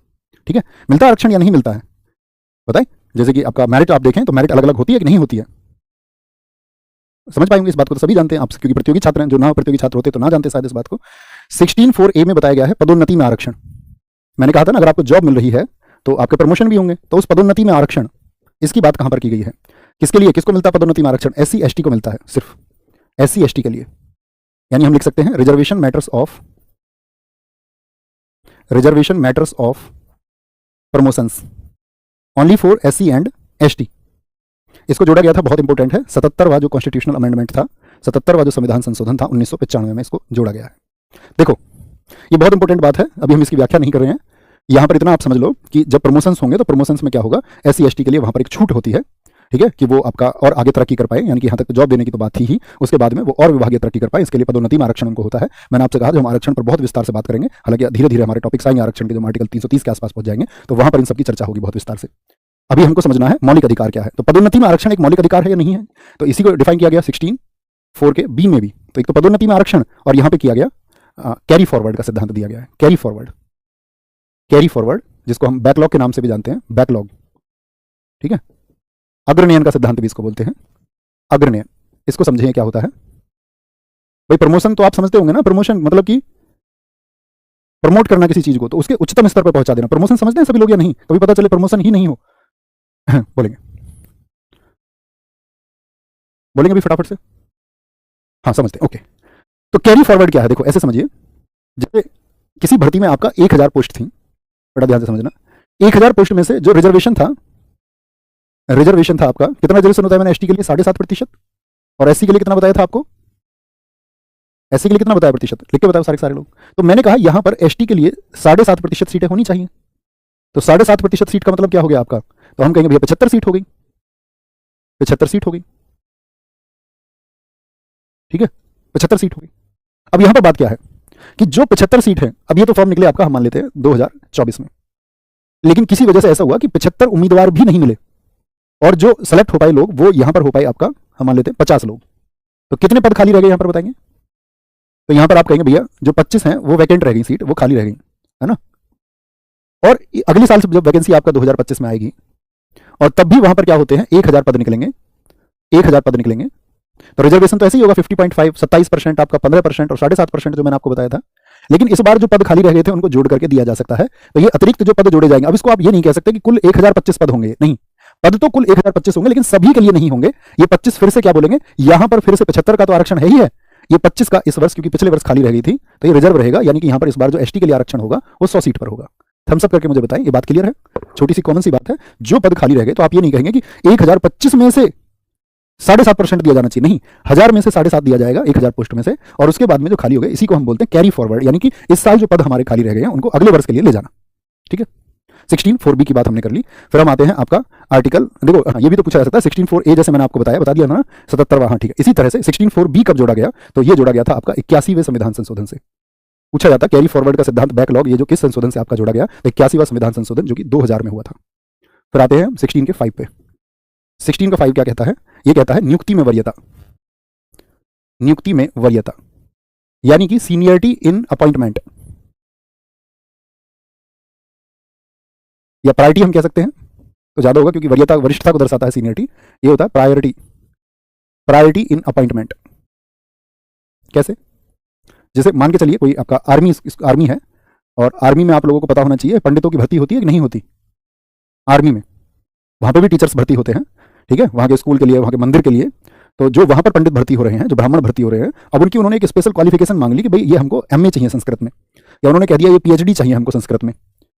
तो वो जो व्यक्ति उनको मंदिर के लिए अपॉइंट करना है, इसकी इनको जरूरत है, आर्मी के वहां पर अपना अंदर प्रांगण में एक मंदिर है, उसके लिए इनको आवश्यकता है। तो मुझे बताइए क्या इसके लिए एक मौलवी साहब भी अप्लाई कर दें और एक आपका यहां पर मैंने क्या बोला, एक जो पुजारी साहब है उन्होंने अप्लाई किया, शिक्षा है दोनों के पास में, इन जो पीएचडी चाहिए संस्कृत में वो इनके पास भी है और जो पीएचडी चाहिए संस्कृत में वो इनको भी चाहिए, इनके पास भी है। तो किसको, तो यहां पर ऐसा नहीं होगा कि वो मौलवी साहब को बोले कि भाई आप आ जाओ, तो ये उनका अपना वरीयता दी जाएगी यहां पर, यानी किसको चुना जाएगा, मंदिर के लिए पुजारी को चुना जाएगा। ऐसे ही मान के चलो किसी मस्जिद के लिए चुनना हो तो किसको चुनेंगे, तब मौलवी साहब को चुनेंगे। किसी चर्च के लिए चुनना हो तो फिर वहां पर आपका पुजारी और आपका मौलवी साहब नहीं जा सकते, ठीक है। फिर वहां पर कौन जाएंगे, फिर वहां पर जाएगा आपका कौन, फिर वहां पर कोई पोप यानी कि पादरी जाएगा। बात क्लियर है, ठीक है। तो ये होता है आपका क्या बोलेंगे, नियुक्ति में वरीयता, नियुक्ति में वरीयता, ठीक है। 16 के 6 में क्या कहा गया है, जो 15 के 6 में कहा गया है कि भाई जब कभी नौकरियां होंगी, रोजगार के जब अवसर होंगे तो ईडब्ल्यूएस को 10% आरक्षण की बात की गई है। और ये आरक्षण किस किस प्रतिशत में से तो होगा, तो जो 50.5 यूआर का मैंने आपको बताया था उसी में से, क्या बोलते हैं इसको, इकोनॉमिक वीकर सेक्शन। किसमें होता है, किस वर्ग में होता है, ओबीसी में होता है, एससी में, एसटी में होता है, बताओ फटाफट से। तो आप कहेंगे नहीं भैया ये यूआर में सामान्य वर्ग में होता है, किसमें होता है ये, यूआर में, अनरिजर्व्ड बोलते हैं, अनरिजर्व्ड सामान्य, जिसको आरक्षण नहीं प्राप्त है। तो उसमें से जो इकोनॉमिक वीकर सेक्शन है, इकोनॉमिक वीकर सेक्शन, इसके लिए एक सिंघो कमीशन था, अभी एमटीएस 2024 में बड़ा क्वेश्चन अच्छा पूछा गया, ये सिंघो आयोग का, सिंघो आयोग की सिफारिश पर। अब आप इसको ना पढ़ते विस्तार से तो आप तो पढ़ते जाते हैं एग्जाम में सिर्फ 16 को। ऑन द रिकमेंडेशन ऑफ सिंघो आयोग, क्या कहा उन्होंने कि भाई ऐसा भी तो है, यूआर में जो पिछड़े हुए लोग हैं, जो आपका क्या बोलेंगे आर्थिक रूप से पिछड़े हुए लोग हैं, उनको आरक्षण मिलेगा, और ये क्या बोलेंगे उस 50.5% में से ही होगा, अलग से काउंट नहीं होगा, ठीक है। कोई दिक्कत, आगे आएंगे। तो क्या बोलेंगे यहां पर, कैसा बोला गया, यहां पर देखेंगे तो इसमें क्या शर्त है, 5 एकड़ से ज्यादा भूमि नहीं होनी चाहिए, क्या नहीं होना चाहिए, 5 एकड़ से ज्यादा लैंड नहीं होनी चाहिए, 5 एकड़ से ज्यादा भूमि नहीं। दूसरी बात क्या बोलेंगे, परिवार की जो आय है, फैमिली की जो इनकम है, परिवार मैंने अभी आपसे डिफाइन किया था, परिवार का क्या मतलब है, परिवार की जो आय है वो कितनी होनी चाहिए, परिवार की आय 8 लाख से कम, 8 लाख से क्या होनी चाहिए, less than 8 lakh annually, annually का अर्थ है कि वार्षिक में 8 लाख से कम होनी चाहिए, ठीक है। सिंघो आयोग ने ये बात कर दी। रिपीट करें इसको एक बार, देखेंगे क्या बोला मैंने आपसे, 16 में, 15 में तो भेदभाव की बात नहीं की गई थी, 16 में बोला गया कि भाई जब भी आपका लोक नियोजन का मतलब क्या है, जब कैसे कोई भर्ती मिली है सरकारी पदों पर कभी भी, तो सबको वो अधिकार होगा, और स्टेट जो है आपका इन 7 ग्राउंड्स पर कोई भेदभाव नहीं करेगा, लेकिन साथ में बताया गया कि अगर जो जरूरत है उसके लिए किया भी जा सकता है, और वो भेदभाव होगा आपका निवास स्थान के आधार पर। पिछड़े लोगों के लिए जो आरक्षण दिया जाएगा, ठीक है, उस पर आप क्वेश्चन मार्क नहीं कर सकते स्टेट को। आपका रिजर्वेशन जो दिया जाएगा प्रमोशन में, उस पर भी आप क्या बोलेंगे, क्वेश्चन मार्क नहीं लगा सकते। कैरी फॉरवर्ड पर आप क्वेश्चन मार्क नहीं लगा सकते, और जो नियुक्ति में वरीयता होगी उस पर आप क्वेश्चन मार्क नहीं लगा सकते, ठीक है। ये 16 है हमारा। बात क्लियर है? क्लियर। अब आते हैं 17 पर। 17 क्या कहता है? आर्टिकल 17 छोटा सा आर्टिकल है। आर्टिकल 17 को समझने से पहले आपसे मैं एक बात पूछना चाहूंगा कि संविधान का, या मेरा क्वेश्चन और सुनिए, दूसरा क्वेश्चन मेरा ये है कि मुझे ये बताइए संविधान में कहीं भी अस्पृश्यता शब्द की व्याख्या की गई है या नहीं की गई है, उसी के बारे में ये बात है भैया। 15(6) और आपका 16 के 6 में क्या अंतर है? देखो 15 के 6 में की गई है बात सिर्फ डिस्क्रिमिनेशन की, कि भेदभाव होगा, ईडब्ल्यूएस को आपका भेदभाव किया जा सकता है, लेकिन यहां पर 16 में जो बात हो रही है, 16 में बात हो रही है कि नौकरियों में आरक्षण की, नौकरियों में आरक्षण की जो बात की गई है। तो ईडब्ल्यूएस के लिए दोनों ही बातें की, 15(6) में और 16(6) में। वहां पर क्या बोलेंगे, वहां डिस्क्रिमिनेशन के आधार पर, और यहां पर क्या आपका लोक नियोजन के आधार पर। इसको समझना। आर्टिकल 17 क्या कहता है? अस्पृश्यता का अंत। अस्पृश्यता का अंत, abolition of untouchability, abolition of untouchability क्या है? देखो इसमें कहा गया कि भाई अब ये मुझे बताओ, अस्पृश्यता को याद रखना, इसको लिखना, संविधान में कहीं भी शब्द की व्याख्या नहीं है, संविधान में इस शब्द की कहीं पर भी व्याख्या नहीं है, तो हम किसको कहें अस्पृश्यता? फिर कहीं भी इसको एक्सप्लेन नहीं किया गया है, व्याख्या नहीं है। अच्छा, जिस चीज की संविधान व्याख्या नहीं करता और उसका सही मायना हमको समझना हो, तो फिर कैसे समझेंगे? भाई संविधान का काम है ना, उसने लिख दिया अस्पृश्यता का अंत होगा, अब ये बताया नहीं अस्पृश्यता क्या है, उसको एक्सप्लेन ही नहीं किया। तो ऐसे मामलों में हमें सुप्रीम कोर्ट या हाई कोर्ट के जो डिसीजन है उनको लैंडमार्क मानना पड़ता है। बोलेंगे मेरे साथ, जिस शब्द की संविधान में व्याख्या नहीं की गई है उसके लिए फिर आपको आधार क्या बनाना पड़ता है कि सुप्रीम कोर्ट या हाई कोर्ट के किसी मामले को, ठीक है। जैसे एक उदाहरण के द्वारा मैं आपको समझाऊंगा। मद्रास हाई कोर्ट ने इसको थोड़ा सा व्याख्या की थी, इसकी अस्पृश्यता क्या है, मद्रास हाई कोर्ट ने। और मद्रास हाई कोर्ट ने इसको जो एक्सप्लेन किया उसमें कहा गया, जन्म के आधार पर, जन्म के आधार पर कुछ जातियों का बहिष्कार। क्या बोल दिया? जन्म के आधार पर यदि कुछ जातियों का बहिष्कार किया जा रहा है तो वही क्या है, वही आपका अस्पृश्यता है। अस्पृश्यता यानी कि उसी को बोल दिया गया कि वही अनटचेबिलिटी है। तो क्या ये परिभाषा आपकी नजर में सही है? आप कहेंगे हाँ। कुछ जातियों को, जब कुछ जातियां ये मान के कि तो निम्न, आप पुराने समय को देखिए, आपको याद होगा एक नंगली का प्रकरण आता है त्रावणकोर में, केरल में। तो जब वहां पर जबरन टैक्स वसूला जाता था लोगों से, लोग अपने ऐसे डंडे में ना, जो साहूकार होते थे, डंडे में आगे भी आपका एक दरात लगा के रखते थे, दरात जैसे फसल काटी जाती है, और उससे स्त्रियों के वस्त्रों को ऐसे उनके घर में भी प्रवेश नहीं करते थे। वो जो पैसा उनको देना होता था उनको उसी पे टांगना पड़ता था उस पैसे को, और उस पैसे को मतलब टच भी नहीं करते थे क्योंकि इस व्यक्ति ने इसको छू लिया है अभी। और नंगली का प्रकरण यही है कि जब उसके घर उसने जब विरोध किया इस बात का कि हमारे पास में वो अतिरिक्त टैक्स देने को नहीं है, जो शोषण हमारा हो रहा है, तो उसने अपना स्तन काट करके साहूकार को दे दिया, स्तन, ब्रेस्ट का पार्ट काट के दे दिया। तो इस बात से हम मुंह नहीं मोड़ सकते हैं, और कहा भी जाता है कि हमको उस चीज के लिए माफी मांगनी चाहिए उस समाज से, उन सभी लोगों को माफी मांगनी चाहिए कि, या अब क्यों माफी मांगे कि भैया हम तो नहीं करते डिस्क्रिमिनेशन, तो पूर्वजों के द्वारा किया गया तो करते हैं, जिस किसी ने किया हो, जिसने नहीं किया है उस पर बात लागू ही नहीं होती। लोगों को घर में प्रवेश तक नहीं दिया गया। लोग ये समझते हैं कि इस व्यक्ति के साथ में बैठने से मैं छोटा हो जाऊंगा, या इनके साथ खाने से जो है मैं अपवित्र हो जाऊंगा। ऐसी मानसिकता अब भी देखी जाती है लोगों में। लोग मतलब इससे कुछ बदलाव नहीं होता मेरे कहने से, कि मेरे कहने से लोग बदल जाएंगे। ये दरअसल में पूर्वाग्रह का शिकार लोग हैं, मैंने कहा प्रेजुडाइज का शिकार लोग हैं। उनकी परवरिश ही ऐसी हुई, उनको सिखाई ही ये चीजें गई, तो उनके दिमाग में क्यों ना करके घर बैठती। जिसको सिखाया जाता उसके परिवार में, या जिसने खुद सीखने का प्रयास किया होता कि ऐसा क्यों, क्योंकि हम एक बेहतर मनुष्य मानव तब बनते हैं जब सामने वाले की जगह हम खुद को रख पाए। सामने वाले की जगह खुद को रख पाए मतलब जो स्थिति उसके साथ हो रही है क्या उसको आप भी झेल सकते हैं, और इतना भर आप सोच पाए तो आप मानव बन जाएंगे। बस किसी भी स्थिति में आप स्वयं को रख के देखिए। आपने जैसे बोल दिया, मान के चलो स्त्रियां घर से बाहर नहीं जा सकती, तो एक बार आप सोचिए कि आपको घर से बाहर जाने से यदि रोका जाए, आपने कह दिया कि इनके साथ खाना, इनको स्कूल से बाहर धक्के देकर निकाल दो। आप सोचिए यदि आपको स्कूल से बाहर धक्के देकर के निकाला जाए तो क्या होगा। तो ये विचार करने योग्य चीज है। तो उन्होंने कहा कि जन्म के आधार पर कुछ जातियों का जो बहिष्कार हुआ वही अस्पृश्यता है। अब जैसे एक एग्जाम्पल से मैं आपसे क्वेश्चन पूछना चाहूंगा, हाँ या ना में जवाब देना। आपके दोस्त हैं और आपके दोस्तों से आपका झगड़ा हो गया, और आपके दोस्त ने आपसे बोलना बंद कर दिया, आपसे उसने बातचीत करनी बंद कर दी, तो ये अस्पृश्यता हुई या नहीं हुई? आपके दोस्त, मेरी बात सुनिए, आपके दोस्त से आपका झगड़ा हुआ और आपने अपने दोस्त से बातचीत करनी बंद कर दी, तो क्या ये अस्पृश्यता हुई? तो आप कहेंगे नहीं। अस्पृश्यता का मतलब होगा जब जाति के आधार पर हो,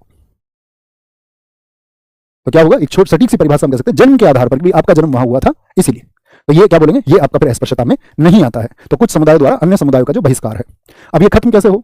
तो मैंने क्या बताया था आपको, कक्षा शायद पहली में ही बताया था, अस्पृश्यता निवारण अधिनियम आया इसके लिए।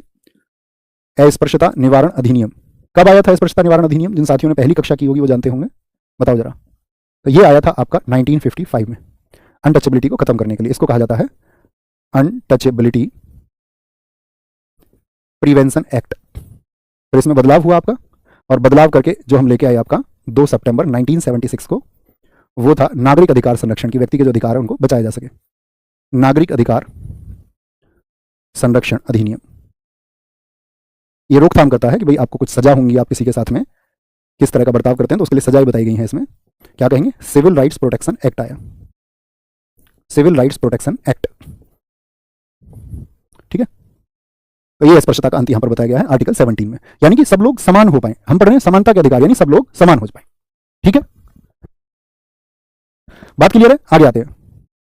फिर आती है बात आर्टिकल 18। आर्टिकल 18, आर्टिकल 18 में क्या है आपका? उपाधियों का अंत है, उपाधियों का अंत। उपाधियों का अंत, उपाधियों का अंत से मतलब क्या है? Abolition of titles, abolitions of titles, उपाधियों का अंत। अब उपाधि क्या होती है सोचिए। आप पुराने भारत को यदि देखेंगे तो वहां पे बहुत सारे लोग होते थे। राय साहब, राय साहब नाम सुना है कभी आपका? राय बहादुर, ब्रिटिश सरकार किसी को भी कहती थी जो उनके चापलूसी करते थे या उनके लिए मदद करते थे भारत के राजाओं के खिलाफ युद्ध लड़ने में। महाराजा, ये टाइटल्स थे आदि, बहुत सारे थे। नवाब कह दिया किसी को, किसी को आपने जैसे रविंद्रनाथ टैगोर जी को कौन सी उपाधि प्राप्त हुई थी? नाइट। बहुत सारे लोगों को नाइट कह दिया जाता था, नाइट का टाइटल दिया जाता था। गांधी जी को केसर हिंद का टाइटल दे दिया गया। तो जितनी भी उपाधियां थी ये सब क्या थी? ये हेरिडिटरी थी। हेरिडिटरी का मतलब समझ रहे हो? वंशानुगत। यानी किसी के पिता को अगर राय साहब की उपाधि मिली थी तो उसका बेटा भी कौन होगा? उसका पोता भी कौन होगा? वो भी राय साहब। मतलब एक जिस व्यक्ति के परिवार में कोई राय साहब हो गया तो उसके अगले जो वंशज है वो सब राय साहब होंगे। सर का टाइटल हो गया तो उसका बेटा भी सर होगा। फिर तो आप मुझे बताइए, क्या आम जनता के लिए था ये? क्या आम जनता इन अधिकारों को प्राप्त कर सकती थी? एक बच्चा कह रहा है सर इनके जैसा पढ़ाओ। भाई साहब मैं किसी के जैसा नहीं पढ़ाता, इसीलिए मैं विशेष हूं। मैं बाकी सबके जैसा पढ़ाने लगूंगा तो उनके जैसा नहीं हो जाऊंगा। आप उनसे पढ़ लीजिए, मैंने कहा ना आपको जिससे पढ़ना आप उनसे पढ़ सकते हैं। जो आपको 5 मिनट में टॉपिक कराते हो, 30 मिनट में टॉपिक कराते हैं, उनसे पढ़िए। पेपर में प्रश्न करने जाइए और फिर 5-7 साल तैयारी कीजिए और निराश होकर अंत में बैठ जाइए। बात वही है, या 1 वर्ष ध्यान से पढ़ लो। मैं किसी और के जैसा नहीं पढ़ा सकता भाई, इसके लिए मुझे माफ करें, है ना। तो आप क्या बोलेंगे? हेरिडिटरी थी, यानी कि सामान्य व्यक्ति तो कभी भी फिर उसको नहीं प्राप्त कर सकता। जिसको मिल जाएगी उसके वंशानुगत भी हो जाएंगे। एक सामान्य व्यक्ति का बेटा तो राय साहब नहीं हो सकता। ओके, तो यहां पे देखना है क्या बोलेंगे? उपाधियों का अंत। तो ऐसे टाइटल्स को क्या कर दिया गया? खत्म कर दिया गया। और यहां पे एक बात आई, सेना और विद्या के क्षेत्र में अनुमति है। यानी आप सेना में हैं या आप कोई विद्या के क्षेत्र का टाइटल है, विद्या के क्षेत्र में अनुमति है, क्षेत्र में अनुमति है। देखो मेरे साथी, मैं कहता हूं आपका जो प्राइम ऑब्जेक्टिव है, मुख्य उद्देश्य आपका होना चाहिए सफल होना। या तो आप जिनके साथ हैं उन पर विश्वास करके उनके साथ चलिए, है ना, और या आप अपना एक वो मार्ग चुन लीजिए जो आपको सफलता पर लेके जाए। आप जो भी चुनेंगे, आप जब सफल होंगे वो मेरे लिए खुशी की बात होगी। सर 17 को रिपीट कर दीजिए। रिपीट करने जैसा कुछ नहीं है साथी। अस्पृश्यता का अंत होगा, छुआछूत का खात्मा होगा। आप जो ये कहते हैं कि ये व्यक्ति जो है, आप डिस्क्रिमिनेट नहीं करेंगे किसी से। भाई आप ये नहीं कह सकते किसी से कि भाई मैं अपवित्र हो जाऊंगा। सिर्फ एक सिद्धांत को याद रखिए। और मैंने कहा ना कि आर्टिकल 17 में आपका व्याख्या ही नहीं की गई है अस्पृश्यता की। जितना कुछ भी मैंने आपको बताया वो मद्रास हाईकोर्ट का संदर्भ देकर बताया कि उसका क्या फैसला है। तो आज आर्टिकल 18 को देखो। आप देखो कुछ बच्चे ऐसे होते हैं, जैसे 1.5 घंटे पर आप सबकी कक्षा होती होंगी शायद, तो कुछ बच्चे कहने लगते हैं कि भैया, 1-2 बच्चे ऐसे होते हैं क्लास के अंत में कि अभी आज इसको रहने दीजिए। तो दोस्त, जब आपको जाना होया करे क्लास से, आप जा सकते हैं, आप इसके लिए स्वतंत्र हैं। आप संविधान को पढ़ रहे हैं। जिनको रुक सकते हैं वो रुक जाएं, जो नहीं रुक सकते वो बिल्कुल ना रुकें। आप बाद में कक्षा को कर सकते हैं, क्योंकि ऐसा नहीं हो सकता। आज हमने बोला आर्टिकल 14 से 18 पढ़ेंगे तो पूरा पढ़ेंगे। अब 18 को मैं छोड़ दूं और कल पढ़ाएं 18 को, तो कोई क्रम ही नहीं बनेगा, है ना। कल हम फिर पढ़ेंगे स्वतंत्रता के अधिकार। तो ना लिखा करें, क्योंकि उससे आपको मायूसी मिलेगी। आप लिखे भी और आप बोले भैया ने हमारी बात ही नहीं मानी, तो आप मायूस होंगे। तो इसलिए मत लिखा करो। आगे आएंगे। तो सेना और विद्या के क्षेत्र में अनुमति से क्या मतलब है? मिलिट्री। बताइए सेना के क्षेत्र में कुछ एक नाम लिखिए आप। मिलिट्री एंड एकेडमिक डिस्टिंक्शंस की बात की गई है। यहाँ पे डिस्टिंक्शंस की बात की गई है, ठीक है। जैसे मिलिट्री में आपने देखा होगा बहुत सारे लोगों को, ये मेजर है, मेजर, कॉलोनल, कॉलोनल बन गया कोई व्यक्ति। आपका एकेडमिक्स के क्षेत्र में आपने डिग्री ली, पीएचडी की, तो आपको डॉक्टर कहा जाता है। या आप एमबीबीएस हैं तो भी डॉक्टर कहा जाता है आपको। आपने इंजीनियरिंग की हुई है तो इंजीनियर आप अपने नाम के आगे लगा सकते हैं। तो ये क्या है? तो ये भी तो भैया टाइटल हुए, उपाधि हुई। तो उन्होंने बोला कि ये सब कैसी हैं? ये सेना के क्षेत्र से और विद्या के क्षेत्र है, उनके लिए परमिशन है, उनके लिए अनुमति है। भारत रत्न मिल सकता है या नहीं? भारत रत्न और आपका पद्म अवार्ड जितने भी हैं, पद्म पुरस्कार कितने होते हैं? पद्म पुरस्कार, पद्म पुरस्कार में देखो 3 होते हैं। एक तो पद्म विभूषण होता है, एक पद्म भूषण होता है और एक आपका पद्मश्री होता है। ये सभी आपका 1954 में शुरू हुए थे और भारत का सबसे बड़ा नागरिक सम्मान है भारत रत्न। तो क्या बोलेंगे? इनकी जो शुरुआत हुई थी कब हुई थी बताइए जरा? 26 जनवरी को दिए जाते हैं। शुरुआत हुई थी इनकी 1954 में, ठीक है। ये भारत का सर्वोच्च पुरस्कार है, सर्वोच्च नागरिक पुरस्कार, ठीक है। ये क्या है, पद्म विभूषण दूसरा सर्वोच्च नागरिक पुरस्कार है, ये तीसरा सर्वोच्च नागरिक पुरस्कार है, ये चौथा पद्मश्री, पद्म भूषण और पद्म विभूषण। तो भारत रत्न भी तो उपाधि हुई फिर।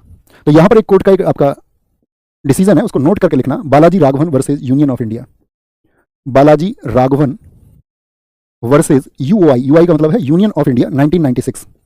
इसमें क्या कहा गया, इसमें कहा गया कि ये किसी को जो भारत रत्न मिला है, क्या हेरिडिटरी के आधार पर मिला है, मुझे बताओ, क्या उसके पिता भारत रत्न थे तो उसके बच्चे को क्या भारत रत्न कहा जाता है?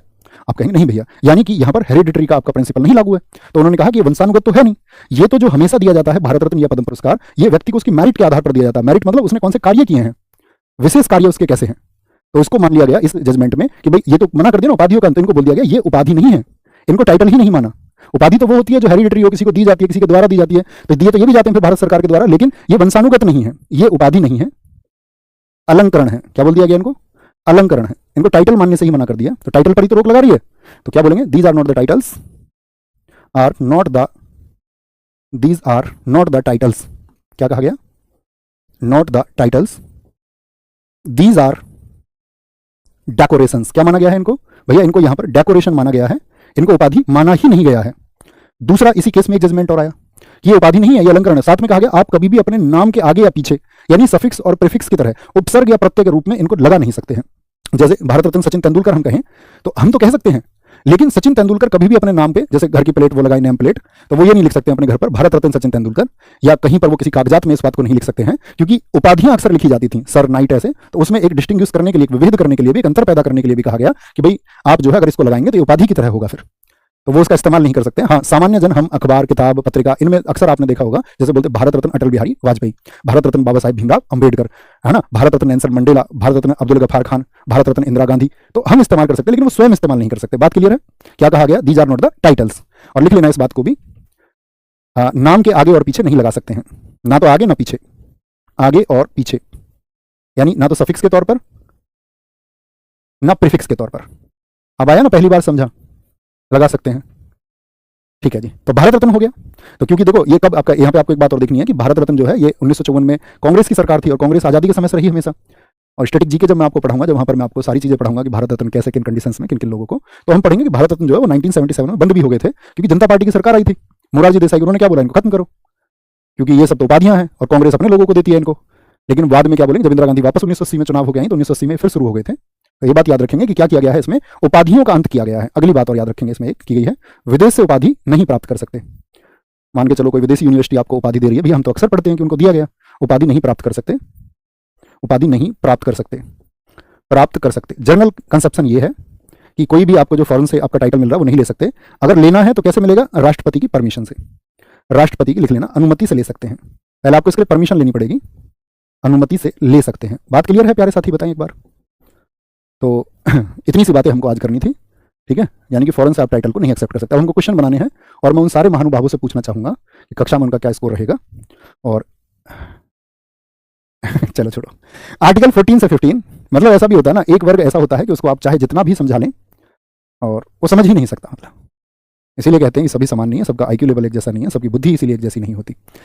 14 में हमने पढ़ा था यहाँ से, आर्टिकल 14 से 18 आज हमको पढ़ना था, जिसमें समानता का अधिकार है। और समानता का अधिकार में पहली बात क्या है?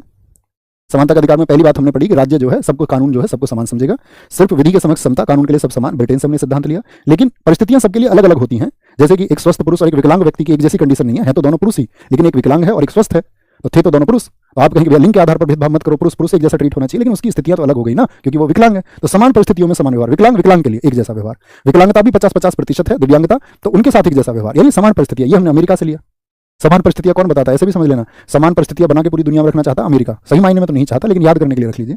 अपवाद कौन कौन है जिन पर ये बात लागू नहीं होती? 15 में बोला कोई भेदभाव नहीं होगा, 15 में याद रखो भेदभाव, ठीक है, भेदभाव। फिर दूसरे में एंट्री, कि भाई कहीं भी एंट्री होनी चाहिए फिर उस आदमी की जब वो भेदभाव नहीं है, तो 2A में एंट्री बताई गई आपका, ठीक है, ये क्या बताया गया आपका 15 2A, और B में आपका सार्वजनिक स्थल पर। 3 में 3 लोगों की बात की गई, स्त्री और हम दो, हमारे दो के सिद्धांत के हिसाब से 2 बाल को, ऐसे रिलेट कर लो। 3 4 में किसकी बात की गई भैया बोलेंगे? 4 में आपका अनुसूचित जाति, यानी कि SC और ST, दो अक्षरों से याद रखो, SC ST। 4 में SC ST, ये 15-4 में इनको आरक्षण मिला। सोशली और इकोनॉमिक, ये मैंने आपको बता दिया, क्रीमी लेयर क्या अन्य पिछड़ा वर्ग में, अन्य किसी में क्रीमी लेयर का सिद्धांत नहीं है, अन्य पिछड़ा वर्ग में ही है। 15-5 में OBC SC ST, तो क्या बोलेंगे? यहां तक 4 था, 15-4 में एक वर्ग और आ गया O, तो 4 और 1 15-5 में बताया गया, OBC जैसे ही शामिल हुआ। 6 में क्या बताया गया है आपका EWS को, आर्थिक रूप से पिछड़े वर्णों को आरक्षण दिया जाएगा, सिर्फ ये बात की गई है, आरक्षण दिया जाएगा, ठीक है। वो आरक्षण अभी यहाँ पे डिफाइन नहीं किया कि किन अवसरों पे, बोले कि भेदभाव नहीं होगा उनके साथ में, सिर्फ उनको आरक्षण दिया जाएगा। 16 सिक में इसकी व्याख्या की गई कि भैया जब कभी लोक नियोजन के अवसर होंगे तब उनको दिया जाएगा। ठीक है, 16 में कितने ग्राउंड बढ़ा दिए गए थे यहाँ पर बताओ फटाफट से, संख्या लिखो। 5 के अलावा 2 ग्राउंड और आ गए थे, आपका उद्भव और निवास स्थान। ठीक है, क्योंकि इनकी जरूरत पड़ी इसलिए इनकी व्याख्या इन्होंने की। लोक नियोजन कभी भी कोई आपका सरकारी नौकरी आदि के पद होंगे, सरकारी अवसर पर सबको बराबर समानता मिलेगी। 16(2) में कहा गया कोई भी व्यक्ति अपात्र नहीं होगा। 16(3) में कह दिया कि निवास स्थान के आधार पर भेदभाव, यानी इससे पहले निवास स्थान को व्याख्या की और 16(3) में निवास स्थान के आधार पर कह दिया भेदभाव होगा। राज्य के अधीन सेवाओं में 16(4) में किसके आरक्षण की बात की गई? 15(4) में SC/ST आरक्षण की बात की गई थी, और 16(4) में क्या है, यहाँ पर उस आरक्षण का लाभ हमको मिल रहा है। 15(4) और 16(4). 16(4) में आपका प्रमोशन और आपका कैरी फॉरवर्ड को, पहले प्रमोशन फिर कैरी फॉरवर्ड। 16(5) में नियुक्ति में वरीयता, और 16(6) में जो 15(6) में आरक्षण की बात की गई थी, वो 15(6) में कहा गया था भेदभाव नहीं होगा ईडब्ल्यूएस को आरक्षण में, लेकिन यहाँ पर ईडब्ल्यूएस को आरक्षण देने की बात की गई, क्योंकि लोक नियोजन तो 15 में हो नहीं सकता, क्योंकि है ही आर्टिकल 16 में। ठीक है, तो सिंघो आयोग की सिफारिश पर क्या बोलेंगे, 5 एकड़ से ज्यादा जमीन नहीं होनी चाहिए, परिवार की आय 8 लाख से कम होनी चाहिए। अस्पृश्यता का अंत, यानी कि आप कोई भी छुआछूत जैसी चीजें, कि भाई जो छुआछूत है उसका अंत होना चाहिए, और हम सब लोगों का भारतीय होने के नाते ये उत्तरदायित्व भी बनता है कि हम जब हम कहते हैं कि हमारा भारत एक है, और फिर हम जातियों में भी बंटते हैं, फिर हम अपने आप को एक जातिगत रूप से भी रिप्रेजेंट करते हैं। ठीक है, तो वो हमको नहीं करना चाहिए, क्योंकि हम सबका जो जन्म है ना, आप अपनी जाति पर गर्व कर सकते हैं, अच्छी बात है, उसमें कोई दिक्कत नहीं है। आप अपनी जाति पर यदि गर्व करते हैं जहां आपका जन्म हुआ है, क्योंकि हुआ तो देखो हम सबका जो जन्म है वो बाय डिफॉल्ट है, ये भी हमको मानना पड़ेगा। ऐसा नहीं है कि भाई अगर हम ये कहें कि भैया कर्मों के आधार पर ये होता है, तो उस थ्योरी पर भी किसी दिन हम बात करेंगे, और उस थ्योरी को आप ही ये मानने पर मजबूर हो जाएंगे कि हाँ, इस तरह की थ्योरी की कोई सच्चाई नहीं है। तो कहने का मतलब ये है कि आप दूसरी जाति को भी सम्मान दें, आप अपनी जाति पर भी गर्व करें, लेकिन आप दूसरी जाति को भी सम्मान दें। और आप बहुत गर्व भी अगर अपनी जाति पर नहीं करेंगे, या मैं खुद पर अप्लाई करता हूँ, अगर मैं बहुत गर्व भी अपनी जाति पर नहीं करूंगा और मैं दूसरे को भी नीचा नहीं समझूंगा, तो वो भी एक ही बात हुई। ठीक है, अस्पृश्यता का अंत, यानी संविधान में इस शब्द की व्याख्या नहीं है। अस्पृश्यता निवारण कैसे होगा, लोग बाग कैसे अनटचेबिलिटी को छोड़ेंगे, 55 में डिफाइन किया गया, और 1976 में नागरिक अधिकार संरक्षण अधिनियम को लागू किया गया। उपाधियों का अंत किया गया, उपाधियों में सेना और विद्या की उपाधि ले सकते हैं, विदेश से उपाधि नहीं ले सकते। भारत रत्न आपको मिलेगा, क्योंकि उसको टाइटल ही मानने से मना कर दिया Balaji Raghavan versus union of India 1996 में। ठीक है, कोई दिक्कत, कोई परेशानी? सबसे बड़ी जाति मानव जाति। अब आएंगे, संविधान में निम्नलिखित में से कौन सा अनुच्छेद हमें समानता का अधिकार देता है, बताएंगे जी। मनुष्य है हम हर किसी में डिफाइन कर देते हैं। हमने तो भैंस की जातियां बना दी, ये बदावरी है, ये मुर्रा है। हमने कुत्ते की जातियां बना दी, कुत्ते भी नहीं जानते होंगे कि मैं हस्की हूं, या मैं जर्मन शेफर्ड हूं, मैं पिटबुल हूं, उनको नहीं पता होगा, वो खुद को कुत्ता ही समझते हैं। लेकिन हम तो वर्गीकरण में माहिर है, मनुष्य वर्गीकरण में माहिर है। बताएंगे, अब आंसर करेंगे फटाफट से। संविधान में निम्नलिखित में से कौन सा अनुच्छेद हमें समानता का अधिकार देता है? आर्टिकल 14 से 18। भारतीय संविधान के अनुच्छेद 14 में लिखा हुआ कानून के समक्ष समानता हमें किस देश के संविधान से लिया गया? कानून के समक्ष समानता। तो कानून के समक्ष समानता क्या बोलेंगे यहाँ पर, देख लीजिए इसको फटाफट से। Equality before law, equality before law ये कहां से लिया गया? ब्रिटेन से लिया गया है। भारतीय संविधान के अनुच्छेद 14 में कानूनों के समान संरक्षण क्या बोलेंगे? कानूनों इक्वल प्रोटेक्शन ऑफ लॉज, ये कहां से लिया गया? भी समान स्थितियों में समान व्यवहार हम करेंगे। जापानी से कोई जिक्र नहीं आया यहाँ पे, तो समता के में फ्रांसीसी से लिया गया नहीं भैया, अमेरिकी। यूपीएसआई 2021, ये 2021 वाला यूपीएसआई का 2023 में हुआ था, यानी लास्ट ईयर वाला एग्जाम है। निम्नांकित में से क्या अनुच्छेद 14 के न्यायिक निर्वचन में शामिल नहीं है? न्यायिक निर्वचन में अब ये जितने भी कहते हैं भैया ऐसे पढ़ा दो, उनकी तरह पढ़ा दो, उनकी क्लास एक बार जाकर देख लेना, कोई भी सर हो, ये प्रश्न मुझे करके दिखाना। लेकिन जो बहुत अच्छे अध्यापक होंगे तभी उनकी कक्षा से आप इसको कर पाएंगे, नहीं तो प्रश्न ही नहीं कर पाते। इसका मतलब है आरपीएससी में जो क्वेश्चन पूछा गया ये सबके लिए संभव नहीं था करना। तो कानून का शासन बताया गया था, रूल ऑफ लॉ, संसदीय सर्वोच्चता की सिद्धता बताई गई थी, पार्लियामेंट्री सुपरमेसी को, तर्कसंगत वर्गीकरण बताया गया था कि भाई हम करेंगे, लेकिन कहीं भी नेचुरल जस्टिस की बात नहीं की गई थी। ठीक है, संसदीय सर्वोच्चता का सिद्धांत, इसलिए हमको थोड़ा ध्यान से पढ़ना पड़ता है। भारत के संविधान के अनुच्छेद 14 के अधीन कानून यथा प्रतिष्ठापित विधि के समक्ष समता तथा विधियों के समान संरक्षण के लाभ निम्नलिखित में से किन्हें प्राप्त होते हैं? ये प्रश्न बहुत समझने का है। देखो, जो भी समता के अधिकार है वो किसको प्राप्त होंगे? जैसे मैंने कहा आर्टिकल 15, 16, 19, 29 और 30 ये तो सिर्फ इंडियंस को है, लेकिन जैसे आर्टिकल 14 है वो इंडियंस को भी है, वो भारत में रहने वाले अन्य विदेशियों को भी है। तो किसको मिलेगा? या तो जो भारत के नागरिक हैं या जो भारत में विदेशी रहते हैं। ये दो क्लास होती हैं किसी अधिकार के लिए। चाहे मैं आर्टिकल फिर आपका 18 आपसे पूछ लूं, या मैं आपसे आर्टिकल आपसे 17 आपसे पूछ लूं, यानी 15, 16, 19, 29 और 30 के अलावा उस बाकी सब किसके लिए है? वो भारतीय, और आपका साथ में किसके लिए? भारत में रहने वाले विदेशियों के लिए। तो बताएं जरा, तो भारत के संविधान के अनुच्छेद 14 में भारत में रहने वाले सभी भारतीय नागरिकों को मिलेंगे या नहीं मिलेंगे? जी भैया। विदेश में रहने वाले कोई बात नहीं होगी। भारत के राज्य क्षेत्र के अंदर भारत में रहने वाले विदेशियों को मिलेंगे। भारत में जन्मे सभी नागरिकों को नहीं भैया, विदेशी का भी तो जन्म हो सकता है। तो क्या बोलेंगे? केवल 1 और 3 होंगे, 1 और 3 होंगे। भारतीय संविधान का अनुच्छेद 15 किससे संबंधित है? बताएं। बोलने की अभिव्यक्ति, आर्टिकल 19 कल पढ़ेंगे। धर्म, जाति, लिंग, स्थान के आधार पर किसी नागरिक के साथ भेदभाव नहीं होगा, तो यही है, भेदभाव नहीं होगा। भारत के संविधान का कौन सा अनुच्छेद है जो राज्यों को बच्चों के लिए विशेष प्रावधान करने का अधिकार देता है? यूपीएसआई 2023 बताएंगे। 21 का फॉर्म निकला था इसलिए 21 लिखा रहता है उसमें। तो बच्चों के लिए क्या बताया मैंने? महिला प्लस बच्चे, यानी 15(3). तो किसमें? 15(3) में बात की गई है। अनुच्छेद 15 के किस भाग में अनुसूचित जाति, एससी और एसटी सहित पिछड़े वर्गों की उन्नति के लिए सरकार को विशेष प्रावधान करने के सक्षम बनाया गया? एससी और एसटी, एससी और एसटी कितने हुए आपका? क्या बताया था? भेदभाव तो होगा नहीं। तो 15, 1, 2, 3, 4, तो 15 का 4। ये निमोनिक्स है, इसको बोलते हैं निमोनिक्स। याद करने के लिए, क्लिक करने के लिए क्या चाहिए? भारतीय संविधान का कौन सा अनुच्छेद महिलाओं को भेदभाव के विरुद्ध संरक्षण प्राप्त करता है? कि भाई महिलाओं को जो भेदभाव के खिलाफ संरक्षण होगा उनके लिए लॉ मेकिंग हो सकती है। तो 15(3) हो गया, 15(3) हो गया। क्रीमी लेयर की अवधारणा किसको संदर्भित करती है? क्रीमी लेयर क्या है? क्रीमी लेयर बताएं जरा। सामाजिक स्तर पर होता है क्या? वर्गीकरण नहीं, आय के स्तर पर। मैंने बताया किसके आधार पर होगा? Classification based on income level, income level के आधार पर होगा। आगे आएंगे, निम्नलिखित में से कौन सी क्रीमी लेयर अवधारणा के अधीन नहीं है? जो क्रीमी लेयर में कॉन्सेप्ट से मतलब सब्जेक्ट ही नहीं है, उसका संबंध ही नहीं है। तो क्रीमी लेयर से अन्य पिछड़ा वर्ग का तो है, केवल अनुसूचित जाति नहीं, केवल एसटी नहीं, एससी और एसटी दोनों ही क्रीमी लेयर के अधीन नहीं है। कौन है क्रीमी लेयर के अधीन? तो ओबीसी है सिर्फ।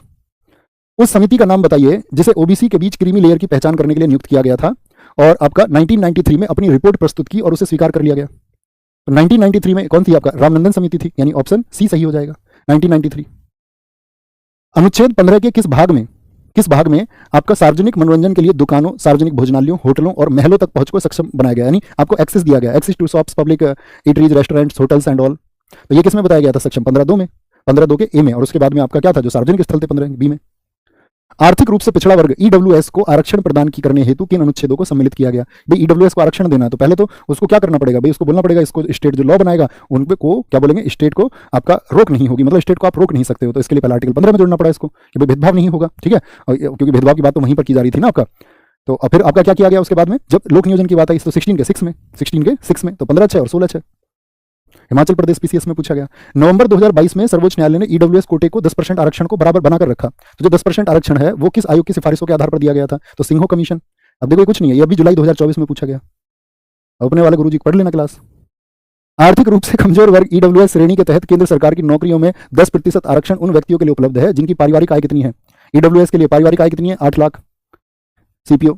भारत में आर्थिक आरक्षण संविधान के संशोधन द्वारा पारित किया गया था, बताओ भी फटाफट से। आर्थिक आरक्षण किसके आधार पर? 103वें संविधान संशोधन।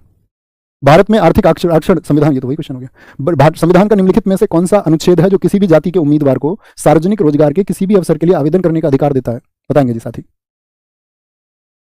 आर्टिकल 16(2) किसी भी जाति के उम्मीदवार को। तो 17 में तो बात ही नहीं की लोक नियोजन की, तो शासन है, इसमें तो सबके लोग देखने का मतलब ही नहीं बनता। पदोन्नति में आरक्षण कहां पर बात की गई है? 16(4)(a). आपको 4(b) भी पता होना चाहिए। 4(b) में क्या बताया गया है? कैरी फॉरवर्ड को बताया गया है, ठीक है।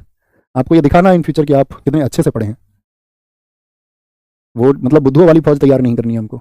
भारत के संविधान का अनुच्छेद 17 के उन्मूलन से संबंधित है, किसके? अस्पृश्यता के।